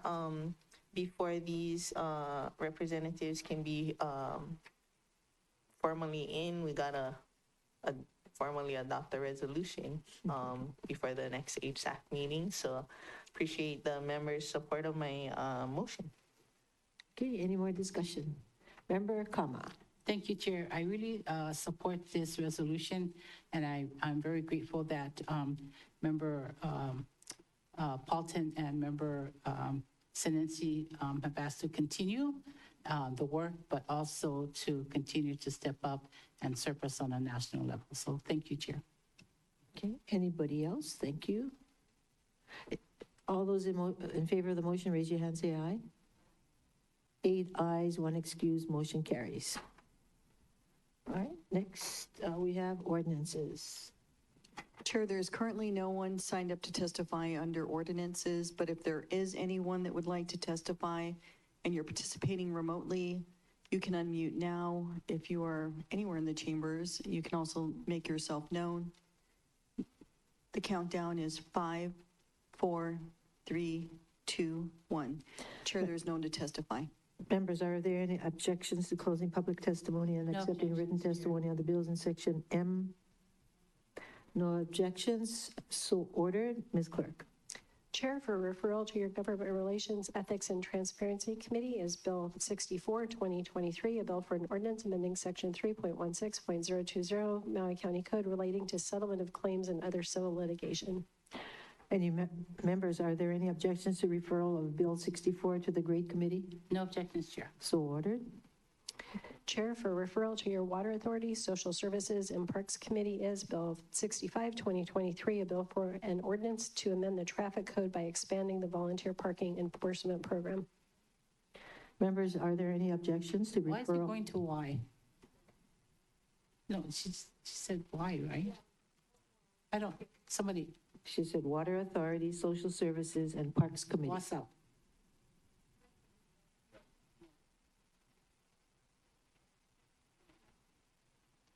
Follow Chair. May I? Sure. Member Senensi. Thank you, Chair. This was the parking bill that we had forwarded 2 years ago, and it's just expanding the volunteer parking enforcement. It was intended for the Hana Highway. So, and we can have a further discussion if the members want it in the WhatsApp committee. Thank you. Chair. Member Rollins Fernandez. Mahalo, Chair. The only reason I think, well, that I asked, and I think maybe Member Kama, is because on our annotated agenda, it says great. That's all. I don't have any objections. Okay. Was that? Happy to. Ms. Clerk. Ms. Clerk, was that oversight or? It may be earlier notes had the WhatsApp committee and that it may have been changed to grade, but. I see, mine says what's up. So which one is it, Ms. Clerk? Or the members prefer. Chair, Yes. as a committee chair for grade, I'm happy to have member Senense hear his bill and what's up. Okay, any objections, members? Then this item will be referred to what's up.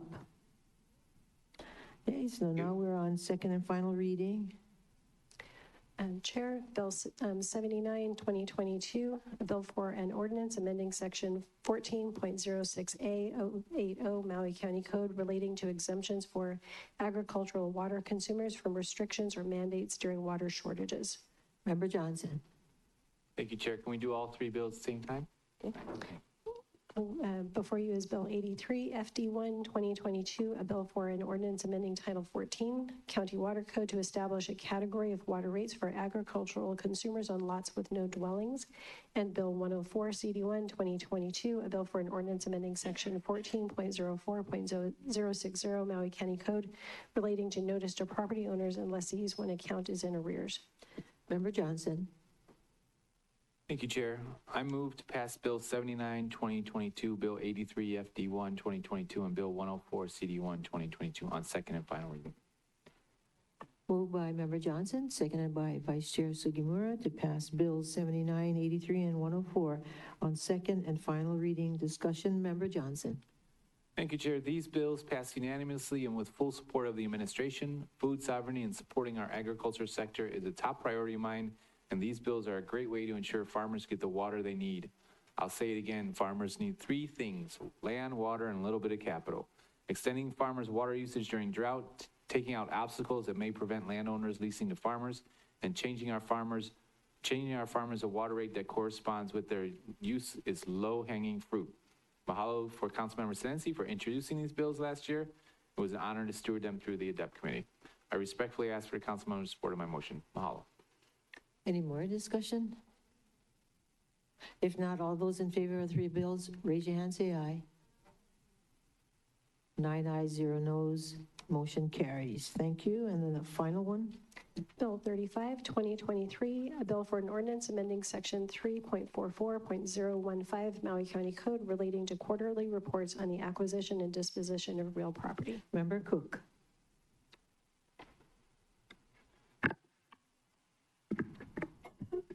I move to pass Bill 35, 2023 on second and final reading. Moved by Member Cook, seconded by Member Hodgins to pass Bill 35 on second and final reading. Discussion, Member Cook. Thank you, members. Bill 35's purpose is to require the Director of Finance to submit quarterly reports to the Council instead of within 5 days of any acquisition or conveyance of real property. The 5-day reporting requirement was mandated by Ordinance 4274 in 2015. By requiring quarterly reports, it will allow for more flexibility for the Department of Finance. I respectively ask for the members' support for my motion. Any more discussion? If not, all those in favor of the motion, raise your hand and say aye. 9 ayes, 0 noes. Motion carries. We'll go back to the final resolution. Thank you, Chair. Before you is Resolution 23-168, approving certain financing structure components relating to the use of funds received through Chapter 3.35 Maui County Code for the Haliopi Ikea 2 Affordable Housing Project under Grant Agreement G5555. Pro Tem Kama. Thank you, Chair. I move to waive the requirement of committee referral and report under Rule 7G of the Rules of the Council for Resolution 23-168. Moved by Pro Tem Kama, seconded by Vice Chair Sugimura to waive the rules of the council regarding this matter. Discussion. Pro Tem Kama. Thank you, Chair. Members, I have been advised by the Department of Housing and Human Concerns that quick action is needed on this resolution to preserve the timeline for this affordable housing development. Passing the waiver will allow us to address this time-sensitive request from the administration today. Any further discussion? Member Paulton. Oh, thank you, Chair. Just wondering if the resources from the administration were able to make it. The Department of Housing and Human Concerns is not here, but I do have someone from Goldfarb Lippman. His name is Mr. Jeffrey Steifer, I think is Stiffer, from the development. He's here. Well, he's online. Online, okay. Yeah, he's Mr. Jeffrey. So we have one resource person. Thank you. Thank you. Thank you, Chair. Okay. Hello, Jeffrey. So, Chair, do I need to adopt the resolution 23-168? Well, we're on the waiver. yeah, we're on the waiver. The waiver, I mean. We're on the waiver. Okay, Any more sorry. discussion on the waiver? If not, all those in favor of the waiver, raise your hand, say aye. Aye. 9 ayes, 0 noes, motion carries. And now, Pro Tem Kama again. Thank you, Chair. I move to adopt resolution 23-168. Second. Moved by Pro Tem Kama, seconded by Vice Chair Sugimura to adopt resolution 23-168. Discussion. Pro Tem Kama. Thank you, Chair. Members, in 2022, the Hawaiian Community Development Board, a nonprofit corporation, received a $4,665,660 grant from the county for the Hale'opi'ikea 2 affordable rental development. The Department of Housing and Human Concerns has been informed that the grantee needs to be able to restructure its agreement with the county so that those funds are awarded as a loan rather than a grant. We have seen this situation repeatedly with affordable housing projects where LIHTC funding was key to the financial structure of the project. The approach that the county has taken with these projects in the past was to grant them funds from the Affordable Housing Fund. It turns out that these projects would be better off with loans from the Affordable Housing Fund. We have made this type of change with other similar projects. It is my understanding that if we do not act quickly, the project, which includes 96 rental units for households at or below the 60% area median income level, will be at risk. Members, a legal representative for the project team, Jeffrey Steifer of Goldfarb Lippman, is available if council members have questions about this request. And I ask the members' support for my motion. Thank you, Ms. Paulton. Do you have a question for Mr. Steifer? I just had a question if this is the type of, if it's like a real loan or the forgivable loan. Pro Tem Kama, do you know? I don't, but I think Mr. Steifer would. Mr. Steifer? We can't hear him, Chair. We can't hear you.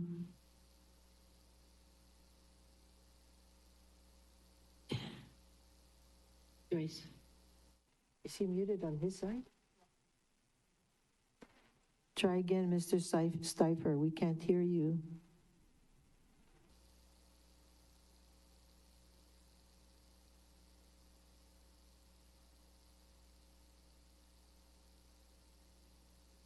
Perhaps staff can number for Mr. Steifer to call in, and then he can leave his video on, and then he'll have his phone for the audio.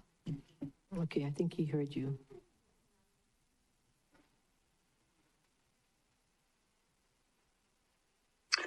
Can someone put the phone number? Chair, Yes. I see another individual on, Mr. Keegan Flaherty. No, know. Yes. He's looking like he would like to answer the question. So I don't know if you want to recognize him and designate him a resource person under our rules. Do that in council. Do we need to designate somebody as a resource, just for a clarifying question? That's a question for OCS. Rochelle? Or Rochelle? And you could do it without objection. Any objections to allowing Mr. Flaherty? Flaherty? No objections. No Okay, objections. Mr. Flaherty, do you have the answer to the question? Did you hear the question? Yes, I did. Aloha, Chair and other council members. I'm here on behalf of the development team. I believe that, the answer to your question is that it's a real loan. And Jeff, you can shake your head, right? That's why I would like, Jeff to kind of answer that question, because he's here and is more familiar with the whole financing structure process. Jeff, I don't know if you can maybe nod your head or. He did. He said, okay. Yeah, so it would be a real loan. Any more questions? And just to follow up, so it would come from the Affordable Housing Fund and then they would pay back the Affordable Housing Fund? So, Mr. Flaherty, were you planning to pay back the Affordable Housing Fund or just a check to the Department of Finance, or which is it? So, in my understanding, the affordable housing grant that was awarded to Hawaiian Community Development Board, HCDB, will be that grant that is awarded to that nonprofit. That nonprofit will loan it to this limited partnership that we've created for low-income housing tax credit purposes and the financing of these affordable housing projects. They will loan that grant to the limited partnership so that we are able to use it to construct the project. And okay, so the question is, how do we get money? How do you pay back the loan?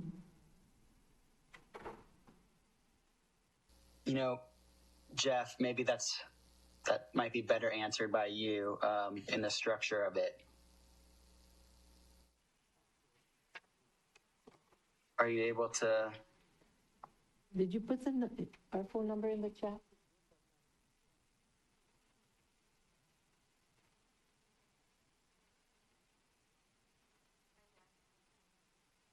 Okay, go ahead, answer the question. Did you hear the question? Yes, apologies for the audio difficulties. I've been waiting patiently and then the time to act and the audio is not working. But so as Keegan was explaining, the grant remains a grant and the grant goes to HCDB, who is the grantee. So, but because of how the LIHTC program works and for tax reasons, the grantee ends up having to make a loan to the partnership in order to utilize those grant funds, which will be used for construction related purposes.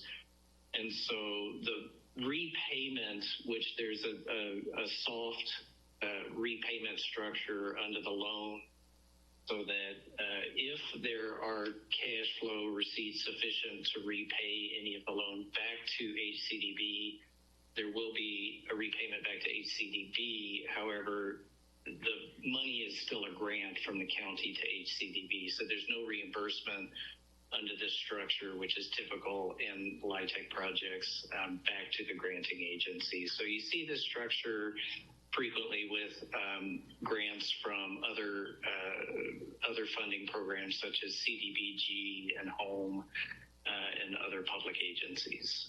So. Member Paulson?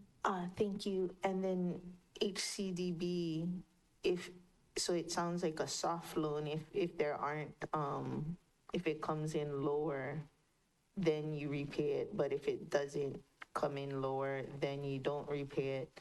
Does HCDB have a specification of if the money is repaid, what it used for, like pay it forward to future affordable housing or?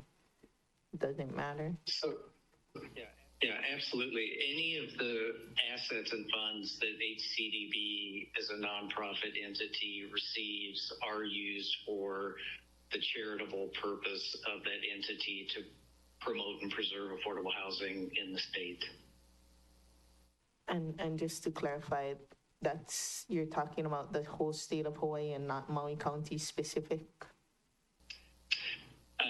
That's correct. The Hawaiian Community Development Board operates statewide, and the PECARE project, this particular project is 3 phases. So HCDB is committed to ensuring the success of all 3 of these phases along the development process.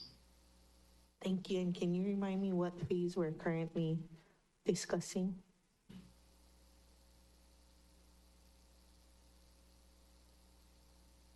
Thank you. Is it phase 2? Yes, yeah, currently this is for phase 2. I didn't quite hear the question. Okay, thank you. That's my question. Thanks. Vice Chair Sugimura. Thank you. One of the questions that I had, I got answered. Is this for land acquisition or only construction? Sounds like. Yes, just for construction. Okay, and I'm trying to look in our budget book, and I think there were other phases, so you are not planning on coming back to do this with any of your other phases? We just found out, we had just found out either the day before yesterday or yesterday that we will have to come back to do the same approach for the 3 phases. So we'll be taking that up, as soon as we can. Okay, and then on the resolution, so I have some, I think it's typos.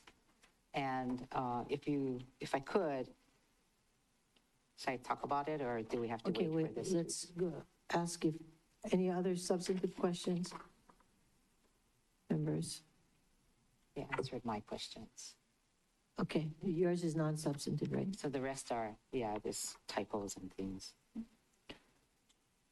Minor, I mean, those things can be included in the motion. Okay, I'll wait then.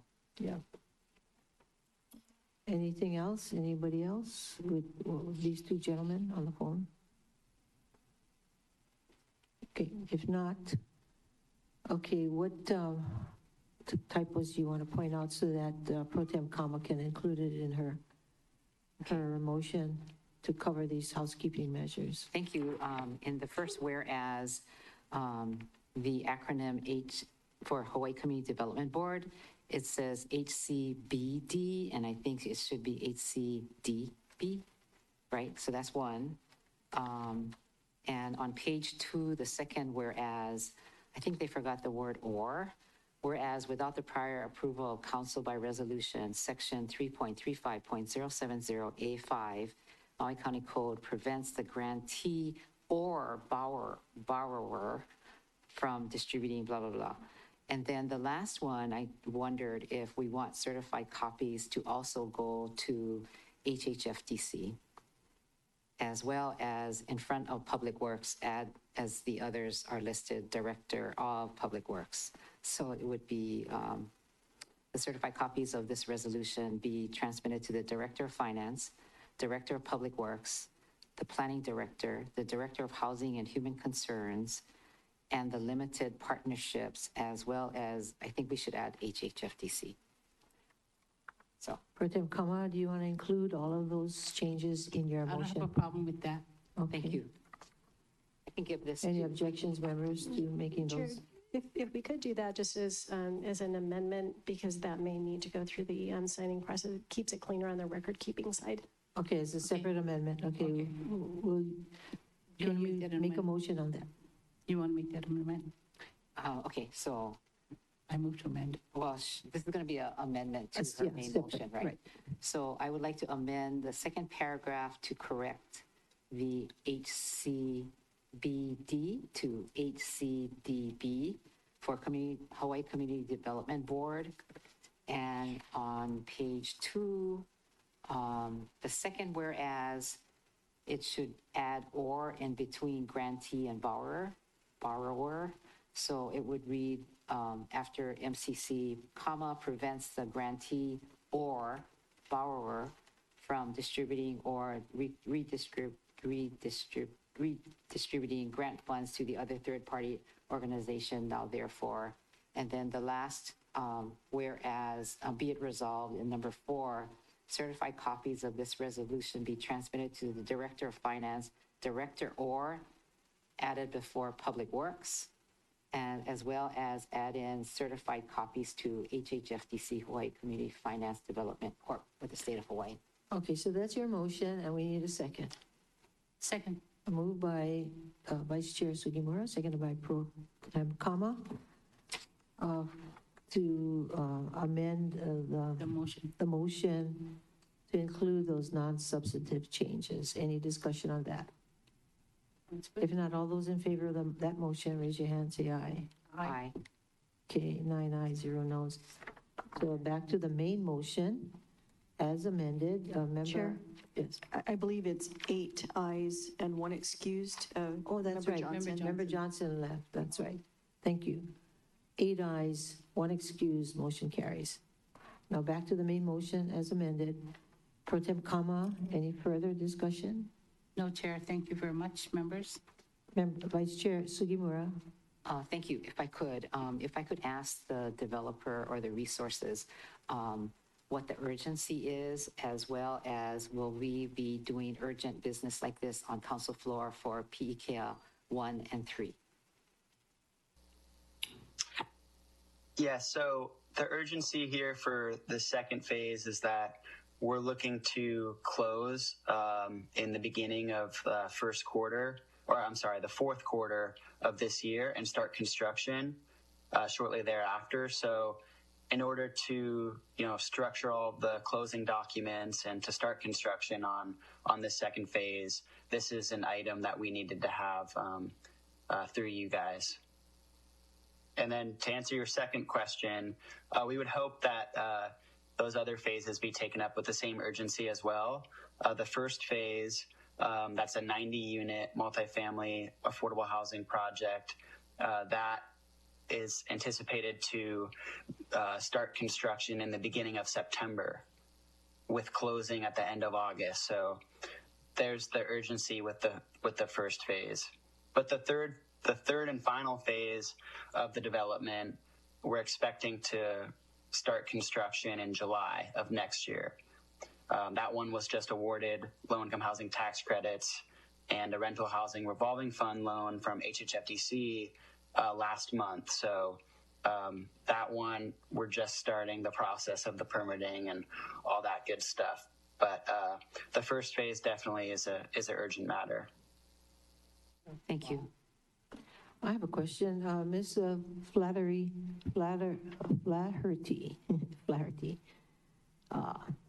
how much did you receive from HHFDC from the revolving fund and the tax credits? So this was a 9% low-income housing tax credit project for phase 3. Are you asking about phase 2 or phase 3? In general, the whole amount that they have given you so far. Oh man, I would have to add all of that up. That's a lot. Well, okay, you just got a day. You have to add it. Right. Well, so there's a tax credit amount for phase 3 that I can pull up right now, and then there's a rental housing revolving fund amount for phase 3 that we just received last month. But the other 2 phases, I would have to go back and add all of those numbers. Okay, just last month. Okay. Sorry, I need to pull it up.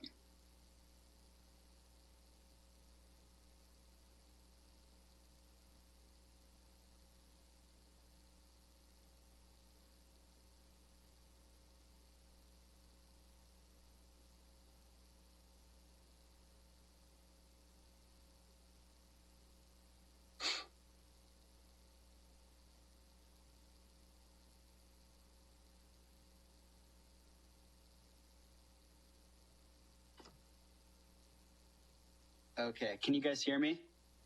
Yes. Okay. So we received a total of 27.7 million in low-income housing tax credits.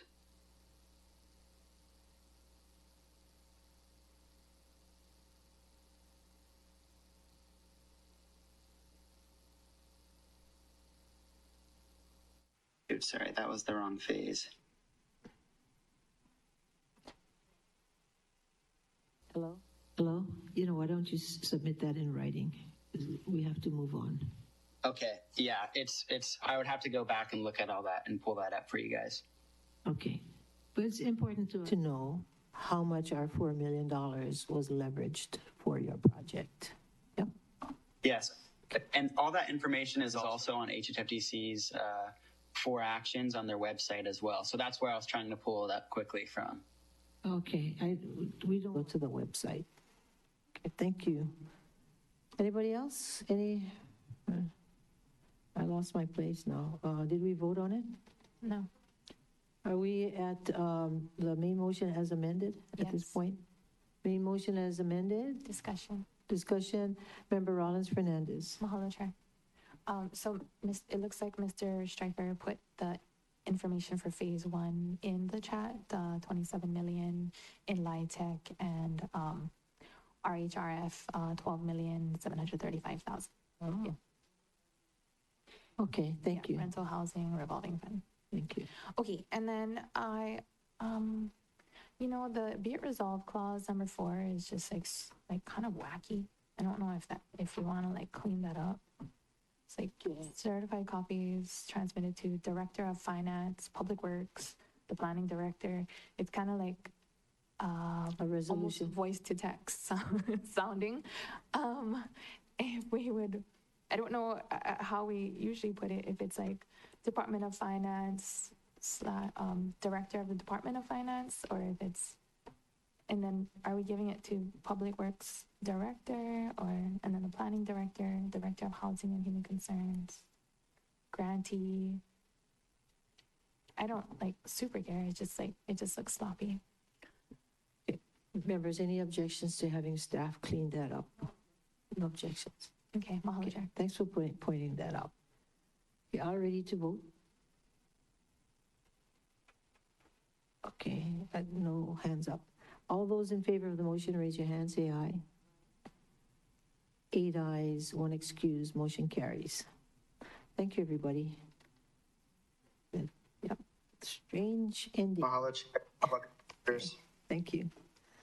Members, we have reached the end of the calendar, I believe. Ms. Clerk, do we have anything else? Nothing else before the council. Okay. Thank you. Thank you very much. Members, I guess this is the end. Anything else you'd like to add? If not, this meeting is adjourned. Thank you.